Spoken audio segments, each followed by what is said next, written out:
Hello बच्चों, तो कैसे हैं आप सब लोग। मैं आशा करता हूं कि आप बेटा बहुत ही ज़्यादा बेहतरीन होंगे और जो आपकी पढ़ाई है बेटा वो सुपर से ऊपर लेवल की चल रही होगी।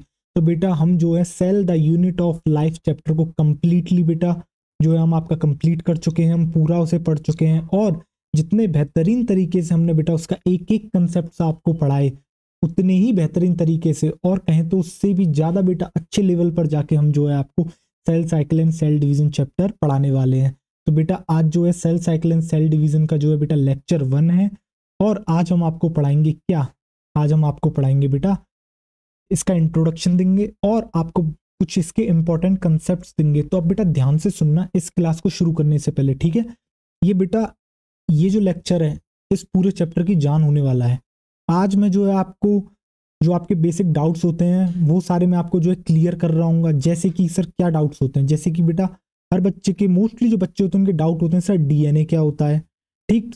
फिर सर डीएनए और क्रोमेटिन में क्या फ़र्क है, और क्रोमेटिन और क्रोमोसोम में क्या फ़र्क है। फिर आपको जो है बेटा सबसे ज़्यादा समस्या आती है नंबर ऑफ क्रोमोसोम्स काउंट करने में।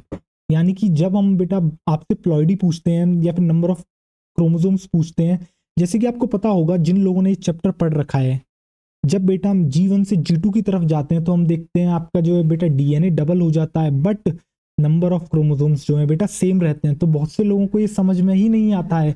उनको क्यों समझ में नहीं आता है, उनको इसलिए समझ में नहीं आता है क्यों क्यों क्योंकि बेटा उनको जो है नंबर ऑफ क्रोमोसोम्स की काउंटिंग करना ही नहीं आता।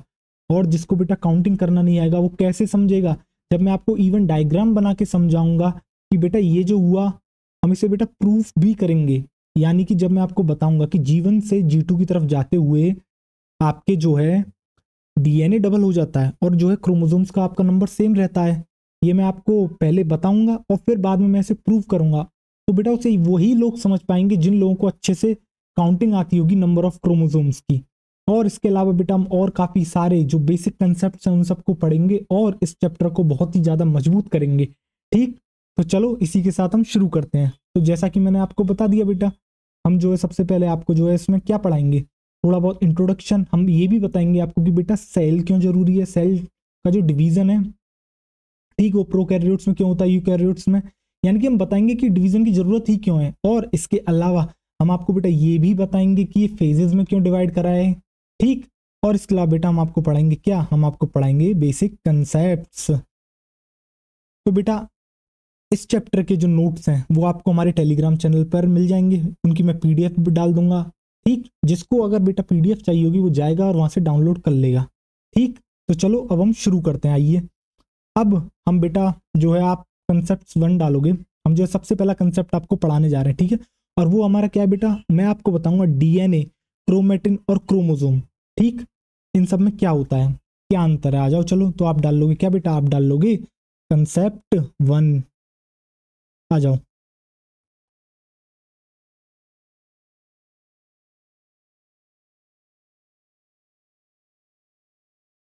इसे थोड़ा सही कर लेते हैं, आ जाओ, 1 मिनट दीजिएगा। चलिए।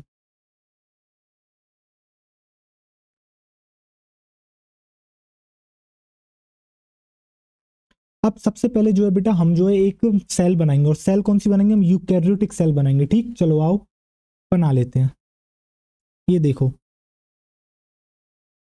ये हमने बना ली बेटा एक सेल।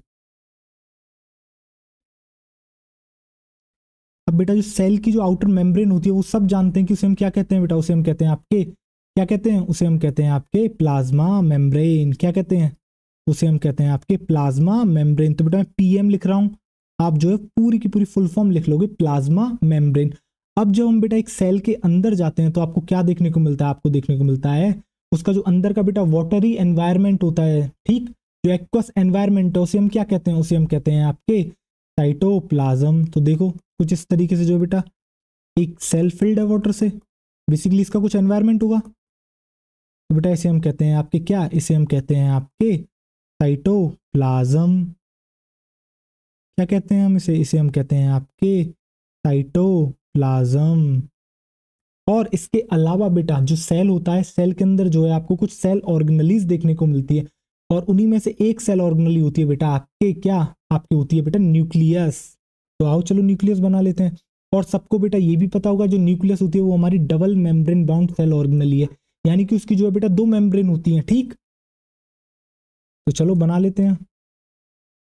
अब देखिएगा जरा ध्यान से, आइए चलिए, ये बेटा एक मेम्ब्रेन और ये आपकी हो गई, एक मिनट रुकिएगा जरा, इसके आसपास का ये हटा देते हैं। चलिए अब बनाते हैं, आइए। ये हो गई बेटा एक मेम्ब्रेन और ये हो गई बेटा दूसरी मेम्ब्रेन।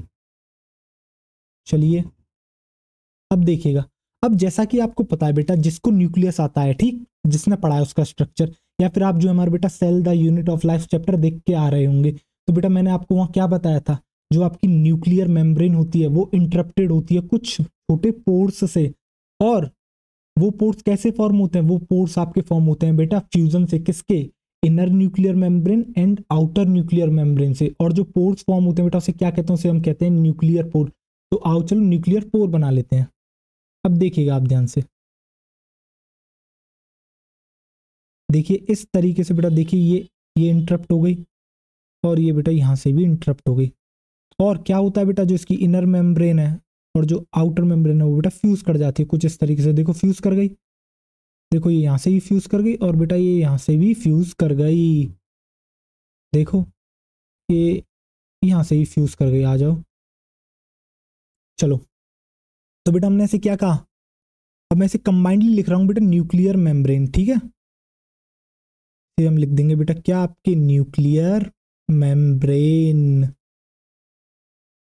और उसे हम लिख देंगे बेटा वो क्या है, आपकी जो सेल की जो आउटर बाउंड्री होती है बेटा उसे हम कहते हैं आपकी प्लाज्मा मेम्ब्रेन। तो आओ चलो इसे भी हम पूरा ही लिख देते हैं, आइए। इसे हम कहते हैं क्या बेटा, इसे हम कहते हैं आपकी प्लाज्मा मेम्ब्रेन। क्या कहते हैं हम इसे, हम कहते हैं आपकी बेटा प्लाज्मा मेम्ब्रेन, ठीक। अब बेटा हम जो है थोड़ा अंदर चलते हैं, यानी कि एक जो बेटा आपके न्यूक्लियस होता है उसके अंदर आपको क्या देखने को मिलता है, उसका जो मटेरियल होता है वो क्या होता है, तो सर वो होता है आपके जेनेटिक मटेरियल, या फिर उसी को हम बेटा क्या डीएनए कहते हैं। आप कहोगे जी हाँ सर, उसी को हम कहते हैं आपके डीएनए। तो आओ चलो डीएनए बनाते हैं। आइए चलिए डीएनए बनाते हैं। अब देखिएगा डीएनए, देखिए ये जो आपको थ्रेड लाइक स्ट्रक्चर बेटा ये जो दिख रहा है आपको, जो धागे जैसा दिख रहा है कुछ, इसको हम कहते हैं क्या बेटा, इसको हम कहते हैं आपके डीएनए। क्या कहते हैं बेटा, इसको हम कहते हैं डीएनए। क्या कहते हैं बेटा, इसको हम कहते हैं आपके डीएनए, या फिर इसी को हम कहते हैं बेटा आपके जेनेटिक मटेरियल, इसी को हम कहते हैं आपके जेनेटिक मटेरियल। चलिए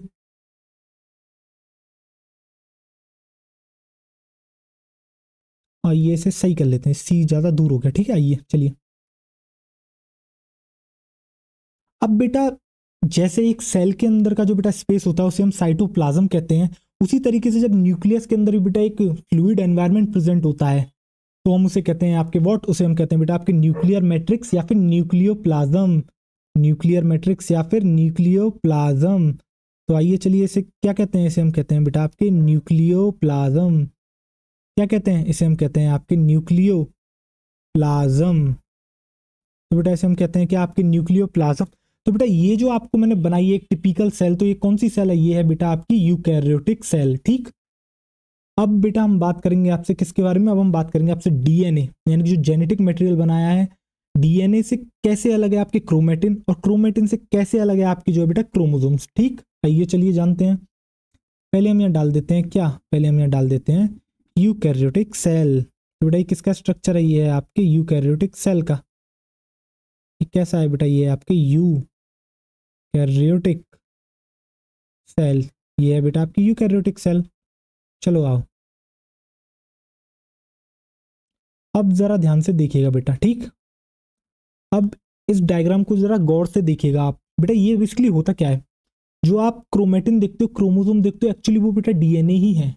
अब जो है सर वो क्रोमेटिन, यानी कि जो सर हमारा डीएनए है जो कि हमें कुछ ऐसा दिख रहा है, देखो ये बेटा ये दिख रहा है आपको डबल हेलिक्स, ये बेटा इसका स्ट्रक्चर होता है। जब हम आपको 12th क्लास में आएंगे जब यानी कि हम जो आपको 12th क्लास पढ़ाएंगे तो वो आपको बताएंगे ये इसका ऐसा ही पर्टिकुलर स्ट्रक्चर क्यों होता है। ठीक, यानी कि बेटा ये जो आपको डबल हेलिक्स दिख रहा है, ये जो डीएनए दिख रहा है, ये आखिर सर कैसे कन्वर्ट होता है आपके क्रोमेटिन में, और फिर सर आगे जाके क्रोमेटिन जो होता है बेटा वो क्रोमोसोम में कैसे कन्वर्ट होता है। ठीक, जरा देखिएगा आप, ये बेटा आपको डीएनए दिख रहा है। ठीक, अब होता क्या है बेटा, जो आपका न्यूक्लियस है ना, जो न्यूक्लियस है बेटा उसका जो साइज है,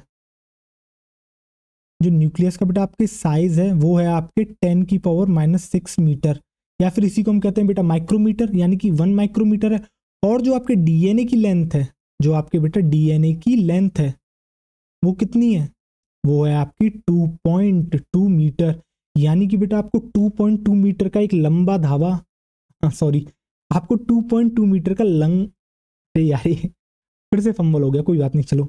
जो बेटा आपको 2.2 मीटर का लंबा धागा जो दिख रहा है आपको, यानी जो डीएनए है 2.2 मीटर का, वो आपको 1 माइक्रोमीटर के न्यूक्लियस में रखना है। तो बेटा क्या ये पॉसिबल है? क्या इतने लंबे धागे को रख पाना इतनी सी छोटी सी जगह पर, क्या ये पॉसिबल है? नहीं। इसके लिए बेटा आपको क्या करना पड़ेगा, इसके लिए वो आपको बेटा उसे कंप्रेस करना पड़ेगा।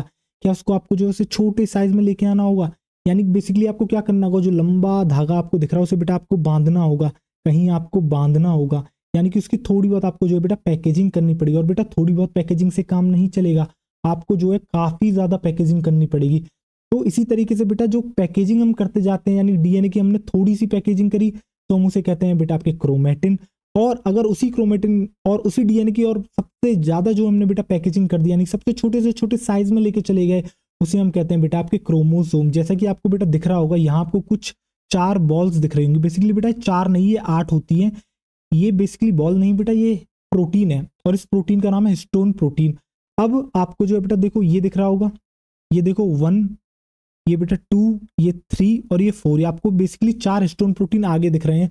और ऐसे ही 4 हिस्टोन प्रोटीन बेटा इसके पीछे प्रेजेंट है, यानी कि टोटल 8 हिस्टोन प्रोटीन। ठीक बेटा, 4 हिस्टोन प्रोटीन आगे, 4 हिस्टोन प्रोटीन पीछे, तो यानी कि बेटे बेसिकली आपके 8 हिस्टोन प्रोटीन हो गए, जिसे हम कहते हैं बेटा आपके हिस्टोन ऑक्टामर। इसके ऊपर हम क्या करते हैं बेटा, डीएनए को लपेटते हैं, डीएनए को इसके हम ऊपर लपेटते हैं। तो देखो इस तरीके से बेटा हमने जो है डीएनए को यहाँ जो है इसके ऊपर लपेट दिया, और उससे आगे फिर बेटा हमने जो है फिर से अगेन जो है डीएनए को इस पर लपेट दिया, फिर हमने लपेट दिया स्टोन ऑक्टामर पे, फिर हमने लपेट दिया स्टोन ऑक्टामर में। इस तरीके से देखो, ये देखो ये इस तरीके से हमने बेटा इसकी और फर्दर ऑन फोल्डिंग करी, फर्दर और फोल्डिंग करी, और इस तरीके से देखो देखो देखो इस तरीके से हम फोल्ड करते गए, और फिर हमें देखने को मिला क्या बेटा, आपके क्रोमेटिन फाइबर, क्रोमेटिन फाइबर। और जब हमने बेटा इसकी और ज्यादा पैकेजिंग कर दी, यानी कि हमने बेटा इसको और लपेट दिया, तो हमें देखने को मिला बेटा आपके क्या, क्रोमोसोम, क्रोमोसोम। तो बेटा क्या मैं ये कह सकता हूं कि जो क्रोमेटिन है वो आपकी कंडेंस्ड फॉर्म है किसकी, डीएनए की, और जो क्रोमोसोम है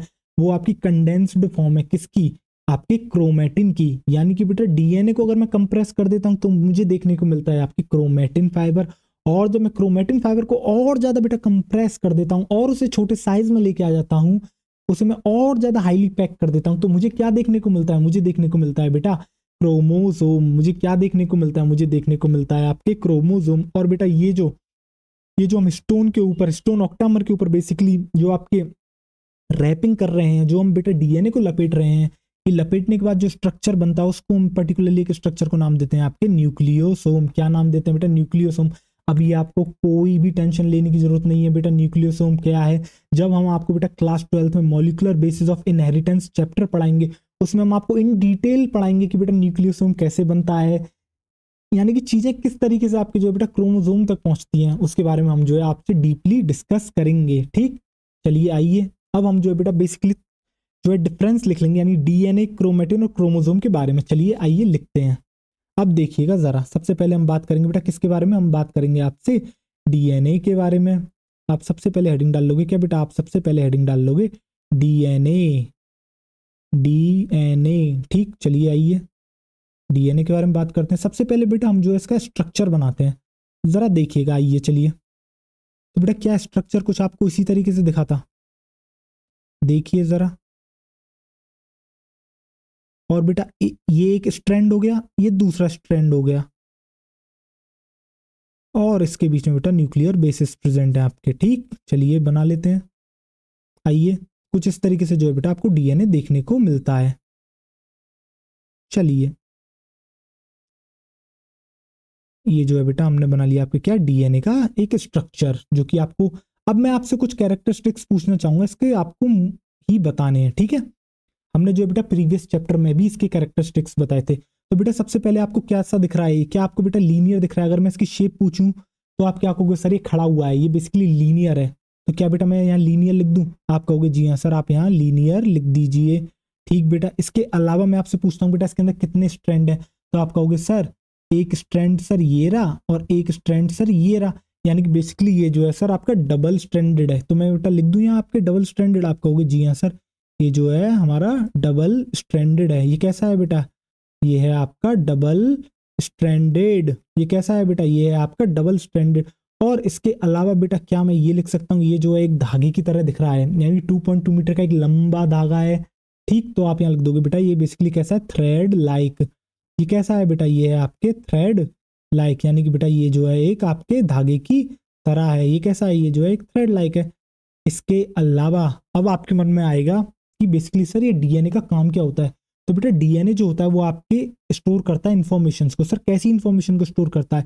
बेसिकली बेटा इंसान को जो है सर्वाइव करने के लिए कुछ प्रोसेसेस करनी पड़ती हैं, और उन प्रोसेस की जो बेटा आपकी जो इन्फॉर्मेशन को कंटेन करता है वो बेसिकली डीएनए कंटेन करता है। ठीक, तो हम क्या लिख देंगे? हम यहाँ लिख देंगे इट स्टोर्स इंफॉर्मेशन। तो बेटा ये क्या स्टोर करता है? ये करता है आपके store information. It stores information, ये जो है इंफॉर्मेशन को स्टोर करता है। चलिए ये आपका हो गया बेटा डीएनए। अब हम बात करेंगे आपसे किसके बारे में? अब हम आगे बात करेंगे आपसे क्रोमेटिन के बारे में। तो आप अगली हेडिंग डालोगे बेटा क्रोमेटिन। क्या डालोगे? आप डालोगे अगली हेडिंग क्रोमेटिन। तो बेटा बेसिकली क्रोमेटिन का मतलब क्या होता है, जरा आइए हम तोड़ते हैं। बेटा क्रोमा का मतलब होता है कलर्ड, और टिन का मतलब होता है बेटा एक थ्रेड, यानी कि एक बेसिकली कलर्ड थ्रेड है। ये क्या है? ये कलर्ड थ्रेड है। बट अभी अभी हमने एक आपको दिखाया था पैकेजिंग ऑफ डीएनए। ठीक, तो हमने उसके अंदर ये देखा कि जो डीएनए को हमने जो है थोड़ा कंप्रेस करना चालू करा, और उसकी एक कंप्रेस फॉर्म आपको क्या देखने को मिली? आपको उसकी एक थोड़ी सी कंप्रेस फॉर्म देखने को मिली। उसको हमने कहा था बेटा आपके क्रोमेटिन फाइबर। तो चलिए आइए यही हम सबसे पहले लिख लेते हैं। तो बेटा ये क्या होता है? क्रोमा का मतलब होता है कलर। क्या होता है बेटा? क्रोमा का होता है आपके कलर। बेटा टिन मतलब आपके थ्रेड, यानी कि ये बेसिकली क्या है? ये जो है आपके कलर थ्रेड है, या फिर हम कह सकते हैं ये जो है आपके कलर थ्रेड है। ठीक, अब जो है हम पहले स्ट्रक्चर बना लेते हैं। आइए चलिए देखो बेटा कुछ इसी तरीके से ही तो था। देखो जरा ध्यान से, ये देखो ये कुछ स्टोन ऑक्टामर प्रेजेंट थे। देखो इसी तरीके से तो था बेटा। जो आपको चार आगे प्रोटीन दिख रहे हैं ना स्टोन प्रोटीन, ऐसे ही चार स्टोन प्रोटीन पीछे भी प्रेजेंट है। बेसिकली आप समझिए 8 बॉल हैं ये आपकी, जो है बेटा 8 बॉल्स प्रेजेंट है क्लस्टर में, जो आपके 8 बॉल्स प्रेजेंट है। और इसके अराउंड जो है मुझे डीएनए को रैप करना है। ठीक है, मुझे जो है बेटा इसके अराउंड क्या करना है? इसके अराउंड जो है डीएनए को रैप करना है। और फर्दर ऑन इसे जो है और बेटा ये जो बॉल्स की बॉल्स बनती जाएंगी, तो बॉल्स को भी हो आगे हम रैप करते हुए चलेंगे। ठीक, तो उसी को हम कहते हैं क्या बेटा? आपके क्रोमेटिन। क्या कहते हैं? ये देखो डीएनए आया। अभी मैं बेटा आपको नहीं बताऊंगा कि 1/3/4 ये टन लेता है। ठीक, आगे हम बताएंगे जब आएगा चैप्टर, तभी हम डिस्कस करेंगे ना। अभी सिर्फ आपको याद रखना है कि इस तरीके से जो हम लपेटते हुए चलते हैं। ठीक, ये देखो इसे जो है बेटा डबल स्टैंडर्ड कर देते हैं। आइए चलिए ये देखिए ये डबल स्टैंडर्ड करते हुए चलते हैं। आइए तो ये जो स्ट्रक्चर बनता है इसे हम कहते हैं आपके न्यूक्लियोसोम। बट अभी हमें इन सबसे कोई मतलब नहीं है। हम बेसिकली इसे क्या नाम दे देंगे? हम दे देंगे बेटा ये आपके डायग्राम हो गया क्रोमेटिन का। और हमने क्या बताया क्रोमेटिन क्या होती है? क्रोमेटिन जो है बेटा कंडेंस फॉर्म होती है डीएनए की, कंडेंस फॉर्म ऑफ डीएनए। तो बेटा क्रोमेटिन कैसी होती है? क्रोमेटिन जो है कंडेंस फॉर्म होती है आपकी किसकी? डीएनए की।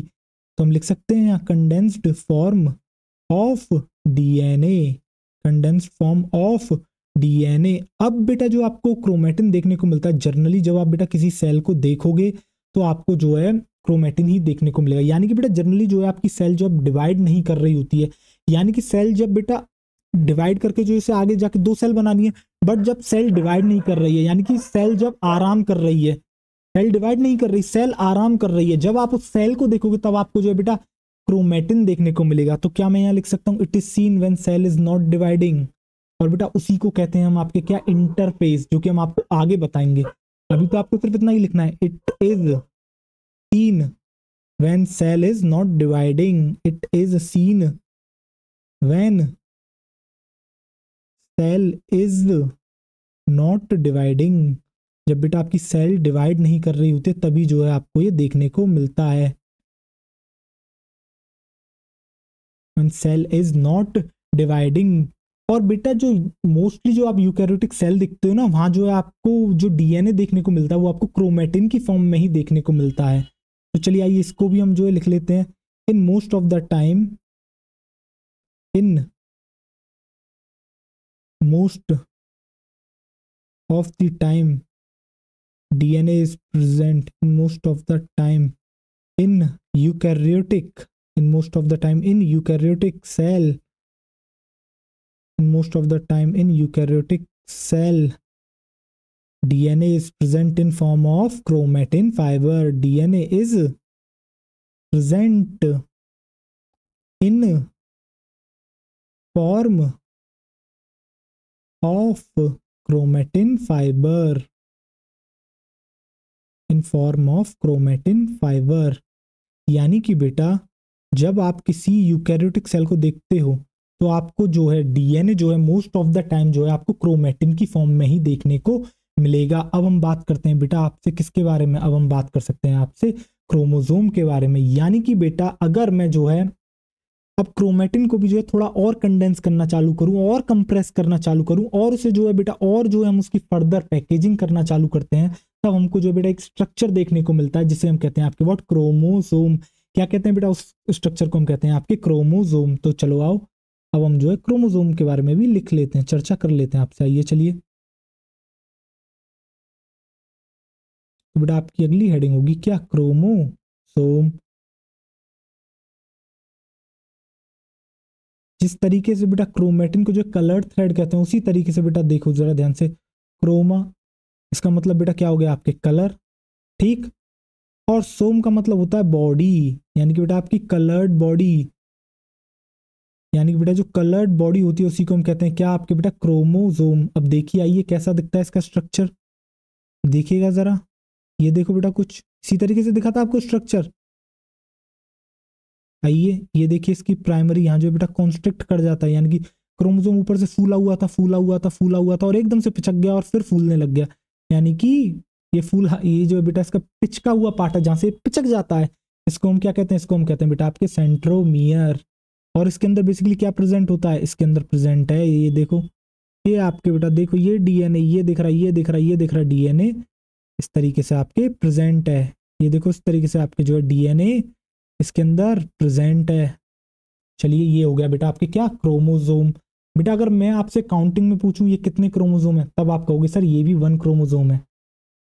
आओ चलो आगे हम आपको काउंटिंग करना सिखाएंगे ना कि क्रोमोसोम को किस तरीके से आपके काउंट करा जाता है। चलो आओ, तो बेटा हम क्या लिखेंगे सबसे पहले, क्रोमोसोम क्या है, यानी कि क्रोमोसोम बेसिकली बेटा कंडेंस फॉर्म ऑफ क्रोमेटिन है। तो हम क्या यहाँ लिख सकते हैं, हम यहाँ लिखेंगे बेटा condensed form of chromatin, condensed form, condensed form of chromatin. ये क्या है बेटा, ये है आपकी कंडेंस्ड फॉर्म ऑफ क्रोमेटिन, यानी कि बेटा क्रोमेटिन फाइबर की जो कंडेंस्ड फॉर्म होती है उसे हम कहते हैं आपके क्रोमोसोम, क्रोमोसोम। और अब जो है आपके मन में सवाल आएगा कि सर क्रोमोसोम हमें कब देखने को मिलेगा। जिस तरीके से हमें क्रोमेटिन जो है आपको जब सेल डिवाइड नहीं कर रही थी तब हमें जो है क्रोमेटिन देखने को मिलता है एक सेल के अंदर, तो क्रोमोसोम आपको कब देखने को मिलेगा, तो बेटा क्रोमोसोम आपको तब देखने को मिलेगा जब आपकी सेल डिवाइड कर रही होगी, यानी कि जब सेल जो है बेटा डिवीजन फेज के अंदर होगी तब जो है आपको क्रोमोसोम दिखेगा। तो हम लिख सकते हैं it is seen when cell is dividing, it is seen when cell is dividing. ये आपको बेटा कब दिखेगा, जब सेल आपकी डिवाइड कर रही होगी। और बेटा क्या जो डिवीजन फेज होता है उसी को हम आपके एम फेज कहते हैं। आइए चलिए आगे इस बात को भी हम कनेक्ट करेंगे। अब बेटा आप डालोगे कंसेप्ट 2, और कंसेप्ट 2 है बेटा आपके काउंटिंग ऑफ क्रोमोसोम्स। आओ चलो अब आप डालोगे बेटा क्या, आप डालोगे कंसेप्ट 2। चलिए आइए अब हम बात करेंगे बेटा कंसेप्ट 2 पर। जरा देखिएगा ध्यान से। अब हम वहां पहुंचे हैं बेटा आपके कंसेप्ट 2 पर, जो कि क्या है, जो कि है आपका काउंटिंग ऑफ क्रोमोसोम्स। क्या है बेटा, जो कि है आपका काउंटिंग ऑफ क्रोमोसोम्स। अब हम जो है बेटा आपको क्रोमोसोम्स गिनना सिखाएंगे। Counting of chromosomes, counting of chromosomes, chromosomes. चलिए आइए, अब हम जो है बेटा काउंटिंग करते हैं आपकी, किसकी, क्रोमोसोम्स की। अब जो है बेटा मैं क्रोमोसोम्स बनाऊंगा, ठीक, और अब मैं आपसे कुछ सवाल पूछूंगा बनाने के बाद। अब देखिएगा आप जरा, चलिए ये देखिए बेटा,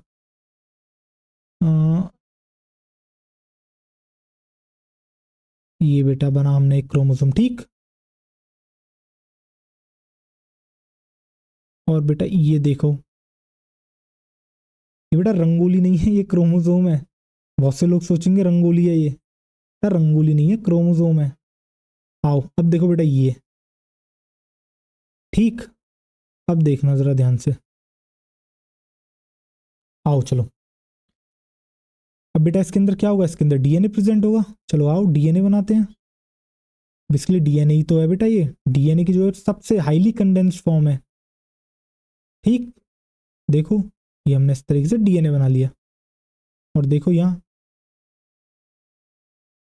और देखो ये बेटा इसी तरीके से बेटा यहाँ देखो, ये हो गया आपके, ये हमने बना लिया क्या, ये हमने बना लिया आपके डीएनए। तो बेटा ये आपको यहाँ क्या देखने को मिल रहा है, अगर मैं आपसे पूछूं ये यहाँ आपको क्या देखने को मिला, ये है बेटा आपकी प्राइमरी कॉन्स्ट्रक्शन, यानी कि जहाँ सबसे पहले क्रोमोसोम आके पिचक गया। देखो क्रोमोसोम अब तक फूला हुआ था, फूला हुआ था, देखो यहाँ ये फूला हुआ, ये फूला हुआ, यहाँ आके पिचक गया। इसी तरीके से देखो ये यहाँ फूला हुआ, यहाँ फूला हुआ, यहाँ फूला हुआ, और यहाँ आके ये पिचक गया। तो बेटा इसे हम क्या कहते हैं, इसे हम कहते हैं आपके सेंट्रोमियर। इसे हम कहते हैं क्या, आपके सेंट्रोमियर। यानी कि when chromosomes constrict for first time, यानी कि बेटा क्या, एक जो क्रोमोसोम होता है वो एक ही बार पिचकता नहीं बेटा, वो दूसरी बार भी पिचक सकता है, बट वो हर किसी में नहीं पिचकता, कुछ ही पेयर्स में पिचकता है, जो कि हम आपको बेटा बता के आए किसमें, cell the unit of life में। उसी को तो हम कहते हैं बेटा क्या, आपके सेकेंडरी कॉन्स्ट्रक्शन, ठीक। आइए देखिए, तो बेटा ये भी क्या आपके, ये भी जो है सेंट्रोमियर होगा। आप कहोगे जी हाँ सर ये भी जो है सेंट्रोमियर होगा। आइए देखिए, अब बेटा हम जो है आपसे काउंटिंग कराएंगे क्रोमोसोम्स की, ठीक। अब जरा देखिएगा, अब आप जो बेटा कुछ हेडिंग्स डालोगे, और वो क्या होंगी जरा देखिएगा, ठीक। सबसे पहले तो आप डालोगे बेटा क्रोमोसोम, ठीक। हाँ उससे पहले हम जो आपको एक और बात बताते हैं, देखिएगा जरा ध्यान से। अब बेटा ये आपको पूरा क्रोमोसोम हो गया, ये जो आपको ऊपर वाले, ये जो नीचे वाले, ये जो आपको दिख रहे हैं दो, बेसिकली फुला हुआ पार्ट दिख रहा है, तो बेटा इसे क्या कहते हैं, इसे हम कहते हैं आपके क्रोमेटिड। क्या कहते हैं बेटा, इसे कहते हैं क्रोमेटिड, ठीक। इसे हम कहते हैं बेटा आपके क्रोमेटिड। क्या कहते हैं, इसे कहते हैं आपके क्रोमेटिड, क्रोमेटिड, ठीक। चलिए इसी तरीके से बेटा ये भी क्रोमेटिड है, ये देखो ये भी क्रोमेटिड है, और आपके ये भी क्रोमेटिड है, ये भी आपके जो है बेटा क्या है, क्रोमेटिड। एक क्रोमेटिड है, एक क्रोमेटिड है। अब आप जो है देखिएगा जरा ध्यान से, क्रोमोसोम। चलिए यहां आप डालोगे क्या बेटा, यहां आप डालोगे क्रोमेटिड, क्रोमेटिड। और यहां आप डालोगे बेटा डीएनए अमाउंट। यहां आप क्या डालोगे, यहां आप डालोगे डीएनए अमाउंट। अब देखिएगा आप जरा ध्यान से, चलिए इस तरीके से बेटा आप लाइन खींच लोगे, और ये देखिए आप, अब बेटा मेरे कुछ सवाल होंगे, अब आपको जो है उनके जवाब देने हैं। अब अगर मैं आपसे पूछता हूं कि बेटा आप जो फर्स्ट वाला आपको फिगर दिख रहा है, ये जो बेटा आपको नंबर 1, ये जो आपको यहाँ फिगर दिख रहा है, सबसे पहला वाला जो आपको फिगर दिख रहा है, ठीक, इसके अंदर बेटा कितने क्रोमोसोम है, ये बेटा कितने क्रोमोसोम है। तो मैंने कहा सर ये जो है आपके 1 क्रोमोसोम है, ठीक, ये आपके 1 क्रोमोसोम है। अब दूसरी तरफ गए तो आप यहाँ क्या कहोगे, ये कितने क्रोमोसोम है। तो सर ये जो है हमको जो है इसी तरीके अगर सर हम देखें तो ऐसे ही दो, यानी बेसिकली आपको जो आगे वाला एक पंखा दिख रहा है, ऐसा लग रहा है सर हमने जो दूसरे पंख को ऐसे ही लगा दिया, यानी कि 2 पंख मिला के जो है ये बन रहा है। तो तुम क्या सर यहाँ इसे 2 क्रोमोसोम्स करेंगे, तो नहीं बेटा, ये भी आपके एक ही क्रोमोसोम है, ये भी आपके जो है एक ही क्रोमोसोम है, ये भी एक ही क्रोमोसोम है, ये भी एक ही क्रोमोसोम है। ठीक, अब आपसे मैंने पूछा कि सर, आपसे जो है मैंने पूछा कि बच्चों मुझे ये बताओ कि आप यहाँ जो है आपको इसके अंदर पहला वाला जो मैंने फिगर बनाया है इसके अंदर आपको कितने क्रोमेटिड दिख रहे हैं, तो आपने कहा सर ये हमें जो है 1 क्रोमेटिड दिख रहे हैं। और जब हम यहाँ पे गए तो मैंने आपसे पूछा बेटा यहाँ आपको कितने क्रोमेटिड दिख रहे हैं, तो आपने पहले तो सोचा 2 होगा, बट फिर आप जो है थम गए। क्यों क्यों आपने फिर से यही सोचा कि सर जिस तरीके से सर ने जो क्रोमोसोम को कनेक्ट करा कि जो है वहां जो है 1 था और बाद में ऐसे ही 2 स्ट्रक्चर सेम से आके जुड़े और जो है वहां सर ने जो एक क्रोमोसोम कहा, तो क्या यहाँ क्रोमेटिड के साथ भी ऐसा ही होगा? तो मैं कहूँगा नहीं बेटा, ऐसा नहीं है। अगर आपसे कोई यहाँ पूछता है कि यहाँ आपको कितने क्रोमेटिड दिख रहे हैं, तो बेटा देखो 1 क्रोमेटिड ये होगा, 1 क्रोमेटिड ये हो गया, यानी कि यहाँ आपको 2 क्रोमेटिड दिख रहे हैं। तो यहाँ आपको बेटा कितने क्रोमेटिड दिख रहे हैं? यहाँ आपको जो है 2 क्रोमेटिड दिख रहे हैं। और अगर मैं आपसे पूछता हूँ बेटा डीएनए का अमाउंट जो है कहाँ ज़्यादा है, यानी कि डीएनए का अमाउंट जो है बेटा इसमें ज़्यादा है या इसमें ज़्यादा है, तो आप कहोगे ये तो सर हमें जो है क्लियरली आंखों से दिख रहा है, जो हमने आपने नीले रंग से जो आपने बनाई है ये लाइंस, बेसिकली डीएनए जो इसके अंदर बनाया है वो जो है सर हमें सेकंड में ज़्यादा दिख रहा है एज कम्पेयर टू फर्स्ट। तो जी हाँ बेटा, यहाँ जो है आपका डीएनए अमाउंट मोर होता है और यहाँ जो है आपके डीएनए अमाउंट लेस होता है। यहाँ आपके डीएनए अमाउंट कैसा होता है? लेस होता है, यानी कि बेटा यहाँ आपके डीएनए अमाउंट कम होता है। अब आपके मन में सवाल आया सर आपने क्रोमेटिड हमें समझ में आ गया, ठीक है, यहाँ सर हमें जो है 1 क्रोमेटिड दिख रहा है, यहाँ हमें जो है 2 क्रोमेटिड दिख रहे हैं। 1 क्रोमेटिड सर ये रहा, 1 क्रोमेटिड सर ये रहा, 1 क्रोमेटिड ये रहा, इसे बेटा हटा देते हैं, रुकिए, ये चलिए, 1 क्रोमेटिड सर ये रहा, 1 क्रोमेटिड ये रहा। ठीक सर, क्रोमेटिड 2 ये समझ आ गया, बट सर एक क्रोमोसोम का चक्कर समझ में नहीं आया। तो बेटा क्रोमोसोम जो है, आप जब भी आपको क्रोमोसोम की काउंटिंग करनी होगी तो आप देखोगे बेटा उसके पास सेंट्रोमियर कितने प्रेजेंट है। आप पहले वाले के पास गए, आपने पूछा कितने सेंट्रोमियर, बता बता तेरे पास कितने सेंट्रोमियर, तो उसने कहा चीख के 1 सेंट्रोमियर। आप दूसरे वाले के पास गए, उससे आपने पूछा बेटा आपने पूछा एक क्रोमोसोम बता तेरे पास कितने सेंट्रोमियर, बताना कितने सेंट्रोमियर, तो उसने जवाब दिया मेरे पास भी 1 सेंट्रोमियर, यानी कि बेटा इसके पास भी 1 सेंट्रोमियर, इसके पास भी 1 सेंट्रोमियर, तो बेटा एक ही क्रोमोसोम हुआ ना। तो आप कहोगे जी हाँ सर, यहाँ जो है आपके एक ही क्रोमोसोम है, ये भी एक क्रोमोसोम है, ये भी एक क्रोमोसोम है। फर्क इतना है कि सर यहाँ जो दूसरा वाला क्रोमेटिड प्रेजेंट है ये इसी की कॉपी है, ये इसी की कॉपी है, और इसी को हम कहते हैं बेटा आपके क्या, होमोलोगस क्रोमोसोम। अभी आगे दूसरा अगला जो कंसेप्ट है बेटा वो यही है, होमोलोगस वर्सेस नॉन होमोलोगस। ठीक, तो बेटा अब जब भी अगर आपको क्रोमोसोम्स की गिनती करनी होगी तो आप सीधे सीधे गिनोगे सेंट्रोमियर कितने हैं। तो क्या बेटा मैं यहाँ लिख दूं number of centromere equals to number of chromosome, तो बेटा क्या मैं यहाँ ये लिख दूं number of centromere, number of centromere, यानी कि जितने आपके सेंट्रोमियर होंगे उतने ही आपके क्या होंगे बेटा, क्रोमोसोम, उतने ही आपके क्या होंगे, उतने ही आपके होंगे नंबर ऑफ क्रोमोसोम, उतने ही आपके क्या होंगे, उतने ही आपके होंगे बेटा नंबर ऑफ क्रोमोसोम। चलिए आपने कहा ठीक सर, हमें जो है आपका ये भी कंसेप्ट अब हमारे क्लियर हो गया कि जब भी हमसे कोई कहेगा कि हमें काउंटिंग करनी है क्रोमोसोम्स की, तो सर अब हम जो है आपके इजीली काउंट कर पाएंगे क्रोमोसोम्स को, इजीली काउंट कर पाएंगे क्या बेटा, आपके क्रोमोसोम्स को। अब बेटा हम आगे आपसे बात करते हैं किसके बारे में, अब आप बेटा जो अगला कंसेप्ट डालोगे, तो हम पहले बात कर लेते हैं बेटा आपसे किसके बारे में, होमोलोगस नॉन होमोलोगस। फिर बेटा हमें एक और डिस्कस करना है जो कि है आपके क्या, जो कि है आपके बेटा प्लॉइडी। हमें क्या डिस्कस करनी है, हमें डिस्कस करनी है आपके साथ प्लॉइडी। तो ऐसा करते हैं पहले आपके साथ जो बेटा प्लॉइडी डिस्कस कर लेते हैं। आइए अब आप बेटा कंसेप्ट थर्ड डालोगे, और कंसेप्ट थर्ड क्या डालोगे, आप डालोगे प्लॉइडी। तो बेटा आपने जो है सुना होगा ये जो है हैप्लॉइड है, ये जो है डिप्लॉइड है। जैसे कि हम ह्यूमन बींग्स हो गए तो बेसिकली हम जो है बेटा आपके क्या होते हैं, डिप्लॉइड होते हैं। और जो बेटा जैसे कि अब जो हमारा स्पर्म हो गया या फिर फीमेल का बेटा ओवम हो गया जो कि एग है, एग या ओवम हो गया फीमेल का, वो जो होते हैं सर हमारे क्या होते हैं, वो हमारे सर हैप्लॉइड होते हैं। ठीक, तो अब हम वही जानेंगे कि बेटा प्लॉइडी क्या होती है। आइए चलिए अब बेटा कंसेप्ट थर्ड डालोगे और वो होगा आपके प्लॉइडी। क्या होगा, आप डालोगे बेटा कंसेप्ट थर्ड और वो है आपके क्या बेटा, प्लॉइडी। कंसेप्ट थर्ड है आपके प्लॉइडी। तो बेसिकली सर ये प्लॉइडी होती क्या है, तो बेटा ये जो आपकी प्लॉइडी नाम की जो बला है, अब आप समझिएगा, ठीक है बेटा। Number of sets of chromosome in each cell और ऑर्गेनिज्म। जब आप बेटा किसी ऑर्गेनिज्म को देखोगे, आप देखोगे वो बिलियंस ऑफ सेल से मिलकर बना हुआ है, यानी कि एक जो ऑर्गेनिज्म है उसकी जो सबसे छोटी यूनिट है वो है बेटा आपकी क्या, सेल।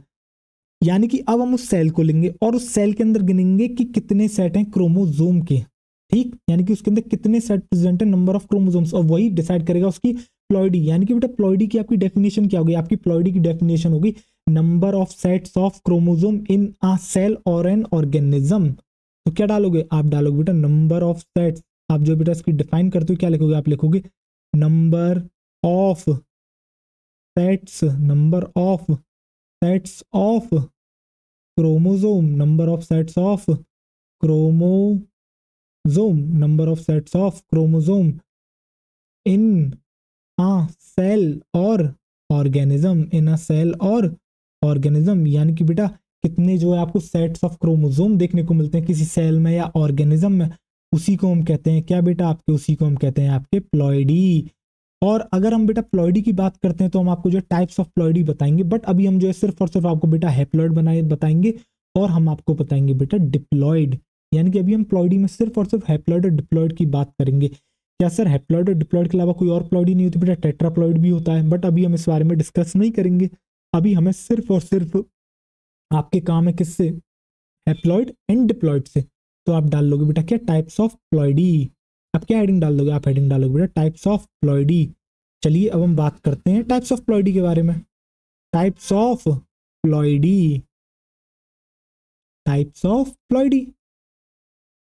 अब जो हम बात करते हैं आपसे टाइप्स ऑफ प्लॉइडी के बारे में, तो हम बात करते हैं बेटा एक हैप्लॉइड और एक डिप्लॉइड के बारे में। आप हेडिंग डाल लोगे बेटा क्या, आप हेडिंग डाल लोगे हैप्लॉइड एंड डिप्लॉइड। आप हेडिंग डालोगे हैप्लॉइड एंड डिप्लॉइड। चलिए हैप्लॉइड एंड डिप्लॉइड, तो बेटा क्या एन से ही हम हैप्लॉइड कहते हैं और डिप्लॉइड को क्या हम बेटा 2n कहते हैं। चलिए आज आपको ये भी हम बताते हैं कि उसे n क्यों कहते हैं और इसे हम 2n क्यों कहते हैं। अब जरा ध्यान से देखिएगा बेटा, जो हैप्लॉइड होता है उसके अंदर आपको जो है बेटा single set of each chromosome, यानी हर क्रोमोसोम का जो है बेटा आपको सिर्फ और सिर्फ एक सिंगल सेट मिलता है। और जबकि हम बेटा डिप्लॉइड की बात करते हैं तो आपको बेटा 2 सेट ऑफ ईच क्रोमोसोम, यानी कि बेटा हर क्रोमोसोम के आपको जो है 2 सेट यहाँ आपको देखने को मिलेंगे। आप कहोगे सर ये जो है डिप्लॉइड है। और जब आप किसी सेल को देखोगे आपको जो है बेटा हर क्रोमोसोम का जो है सिर्फ और सिर्फ एक सेट देखने को मिलेगा, उसे हम कहेंगे बेटा क्या, आपके हैप्लॉइड। तो बेटा क्या लिख सकते हैं हम, यहाँ क्या लिखेंगे, हम बेटा लिखेंगे यहाँ आपके, हम यहाँ लिखेंगे आपके क्या, a single set of, a single set of each chromosome. यानी कि जब आपको जो है सिंगल सेट देखने को मिलता है हर क्रोमोसोम का, तो हम उसे कहते हैं आपके हैप्लॉइड। अ सिंगल, अब आपको समझ आया बेटा उसे एन क्यों कहते हैं, उसे 2n क्यों कहते हैं, क्यों, क्योंकि आपको हैप्लॉइड के अंदर सिर्फ एक सिंगल सेट देखने को मिल रहा है हर क्रोमोसोम का, तो उसे हम कहते हैं एन। जबकि आप डिप्लॉइड की बात करते हैं तो वहां आपको जो है बेटा हर क्रोमोसोम का जो है आपको 2 सेट देखने को मिलते हैं, इसलिए हम उसे कहते हैं बेटा 2n, या फिर हम उसे कहते हैं आपके डिप्लॉइड। तो बेटा हम क्या लिखेंगे यहाँ हैप्लॉइड में, हम हैप्लॉइड में लिखेंगे a single set of each chromosome, a single set of each chromosome. यानी कि यहाँ जो है आपको सिंगल, हर क्रोमोसोम का जो है बेटा यहाँ आपको देखने को मिलता है सिंगल सेट। जबकि बेटा डिप्लॉइड में बात करते हैं तो यहाँ आपको देखने को मिलते हैं 2 sets of each chromosome, 2 sets of each chromosome, 2 sets of each chromosome, 2 sets of each chromosome, each chromosome. ठीक, अब जो है बेटा, अब हम बात करते हैं आपसे ह्यूमन के बारे में। तो आपको पता है जो ह्यूमन होता है बेटा उसके अंदर जो है आपको 46 क्रोमोसोम्स देखने को मिलते हैं, ठीक।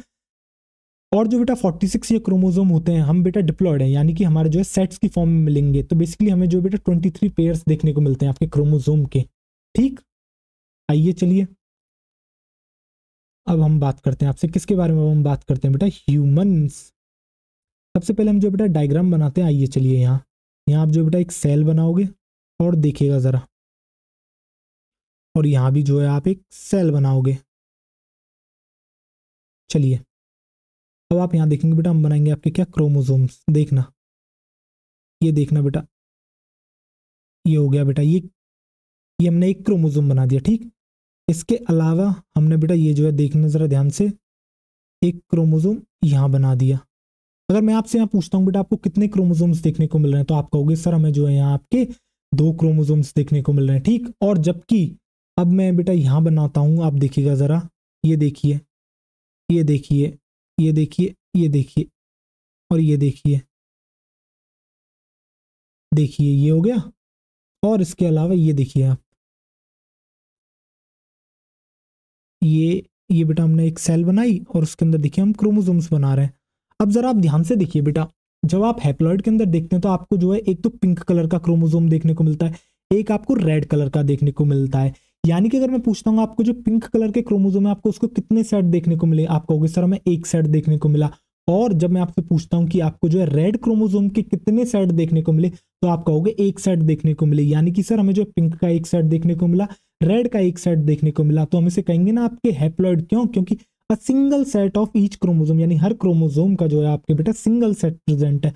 जबकि हम बेटा दूसरी सेल को देखते हैं, वहां में जो है बेटा मैंने आपसे पूछा कि जरा मुझे देख के बताओ आपको जो है बेटा रेड क्रोमोसोम के कितने सेट देखने को मिल रहे हैं, तो आपने कहा सर हमें जो है दो सेट देखने को मिल रहे हैं। फिर मैंने कहा आपसे कि बेटा मुझे जरा ये बताओ कि आपको जो है पिंक जो क्रोमोसोम है उसके कितने सेट देखने को मिल रहे हैं, तो आपने कहा सर हमें उसके दो सेट देखने को मिल रहे हैं। यानी कि बेटा हमें जो है यहाँ आपके रेड के और पिंक के, यानी हमारे पास एक रेड क्रोमोसोम है, एक हमारे पास पिंक क्रोमोसोम है, इनके जो है बेटा दो दो सेट्स आपको देखने को मिल रहे हैं। तो बेटा हुआ ना डिप्लॉयड। ठीक, चलिए आइए, अब हमें पता है बेटा जो आपकी ह्यूमन होता है, जो हमारे क्या बेटा ह्यूमन होता है, उसके अंदर जो है बेटा क्या होते हैं आपके, जो ह्यूमन होता है उसके अंदर जो बेटा 46 क्रोमोसोम्स आपके जो है प्रेजेंट होते हैं। कितने क्रोमोसोम्स प्रेजेंट होते हैं? वहाँ जो है आपके प्रेजेंट होते हैं 46 क्रोमोसोम्स। कितने क्रोमोसोम्स प्रेजेंट होते हैं आपके? 46 क्रोमोसोम होते हैं। ठीक, 46 क्रोमोसोम्स होते हैं। जब बेटा हम हैप्लॉइड की बात करते हैं तो ये कितने होते हैं? ये होते हैं सर आपके, ये होते हैं आपके n = 23। क्यों? क्योंकि 23 यानी कि बेटा सिंगल सेट ऑफ क्रोमोसोम 23। जबकि हम बात करते हैं डिप्लॉयड में, तो डिप्लॉयड में आपको देखने को मिलते हैं, आपको डिप्लॉयड में कितने देखने को मिलते हैं? आपको बेटा डिप्लॉयड के अंदर देखने को मिलते हैं 2n = 46। यानी कि जो है बेटा आपको 46 क्रोमोसोम से बेसिकली वो टू टू के सेट्स के अंदर बटे हुए हैं। जबकि हैप्लॉइड में जो है सिर्फ सिंगल सेट ऑफ क्रोमोसोम जाता है। क्या होता है बेटा? Single set of chromosome. तो वहां आपको देखने को मिलते हैं n = 23, और जबकि वहां आपको देखने को मिलते हैं 2n = 46। चलिए आइए, अब हम आगे बात करते हैं आपसे बेटा होमोलोगस और नॉन होमोलोगस के बारे में। अब बेटा जो आपको ये जो रेड रेड दोनों सेम दिखे थे ना, तो बेटा बेसिकली ये जो आपके होमोलोगस क्रोमोसोम्स हैं, और जो आपको पिंक पिंक देखने को मिले थे ये होमोलोगस क्रोमोसोम्स हैं। या क्यों? क्योंकि बेटा होमोलोगस का मतलब होता है होमो मतलब सेम, और लोगस मतलब लोकेशन ऑफ जीन। यानी कि बेटा जो रेड के ऊपर, यानी कि जो रेड का एक है और रेड का जो दूसरा क्रोमोसोम है, इन दोनों के ऊपर जो बेटा सेम डीएनए प्रेजेंट है, यानी कि सेम नंबर ऑफ जीन्स ये जो है कैरी कर रहे हैं। और जो जीन बेटा एक रेड के ऊपर मिल रहा है वही same to same exact copy जो है दूसरे पे मिल रही होगी, इसलिए हम इसको कहते हैं बेटा होमोलोगस क्रोमोसोम। इसलिए हम इसको कहते हैं क्या बेटा? आपके होमोलोगस क्रोमोसोम्स। ठीक, चलिए अब हम बात करेंगे आपके कंसेप्ट 4 की, जो कि होगा आपका क्या? Homologous versus non homologous. आपका बेटा फोर्थ कंसेप्ट क्या होगा? फोर्थ कंसेप्ट होगा homologous chromosomes versus non homologous chromosome. चलिए डालिए, आप डालोगे कंसेप्ट फोर्थ। तो मैंने कहा ना बेटा, ये जितने अच्छे से आप जो है इन कंसेप्ट को सीख लोगे बेटा, उतना ही जो है आपका ये चैप्टर बहुत मजबूत होगा। जब आप आगे बढ़ोगे आपको चीजें समझ में आएंगी। ठीक है? क्यों? क्योंकि ये सारी टर्म्स वहां आएंगी, होमोलोगस क्रोमोसोम, वहां आपसे बार बार बेटा प्लॉइडी आपके सामने आएगी, इसके अलावा आपसे बेटा काउंटिंग सामने आएगी। ठीक है? तो आपकी ये सारी चीजें आपकी मदद कर रही होंगी। हम बेटा आप बताएंगे यहाँ आपको क्रोमेटिन देखने को मिलेगा, यहाँ आपको जो है क्रोमोसोम देखने को मिलेगा। फिर आपके दिमाग में कंफ्यूजन होगी क्रोमेटिन सर क्या होता है, क्रोमोसोम क्या होता है। इसलिए जो है बेटा हम ये जो है आपके लेक्चर, यानी कि बेसिकली आज की क्लास में बेटा चैप्टर शुरू हो ही नहीं पाएगा। ये पूरी की पूरी क्लास जो बेटा बेसिक्स में जो है आपकी खत्म होगी। और बेसिक्स इतने जो है बेटा इस चैप्टर के लिए जरूरी हैं कि आपको अगर बेसिक्स आ गए ना बेटा, ये चैप्टर आपके लिए बहुत हलवा है। आप बहुत इजीली जो है बेटा इस चैप्टर को खा जाओगे, निगल जाओगे, और आप कहोगे सर ये चैप्टर मजाक था, कुछ नहीं था, हमें सारा कुछ समझ में आ गया। अगर आपने जो बेटा इस क्लास को देख लिया, और इस क्लास को बेटा बहुत सीरियसली लेना है, मजाक नहीं लेना है। ठीक है? आइए चलिए अब हम बात करेंगे किसके बारे में? Homologous versus non homologous chromosome. तो क्या डालोगे? आप डालोगे सर यहाँ homologous chromosomes, homologous chromosomes, homologous chromosome versus non homologous chromosomes.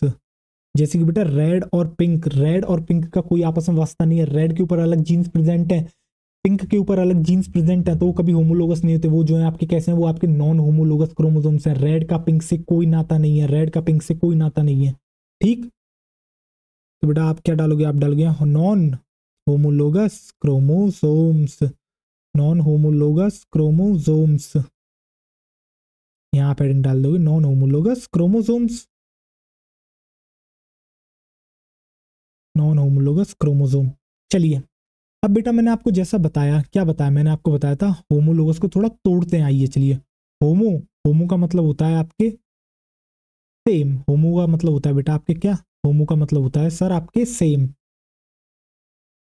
होमो का मतलब होता है बेटा आपके क्या होता है, होमो का मतलब, होमो का मतलब होता है सेम, और लोगस का मतलब होता है बेटा लोकेशन ऑफ जीन, क्या होता है, लोकेशन ऑफ जीन, यानी कि बेटा same location of gene, same location of क्या बेटा आपकी gene, same location of gene.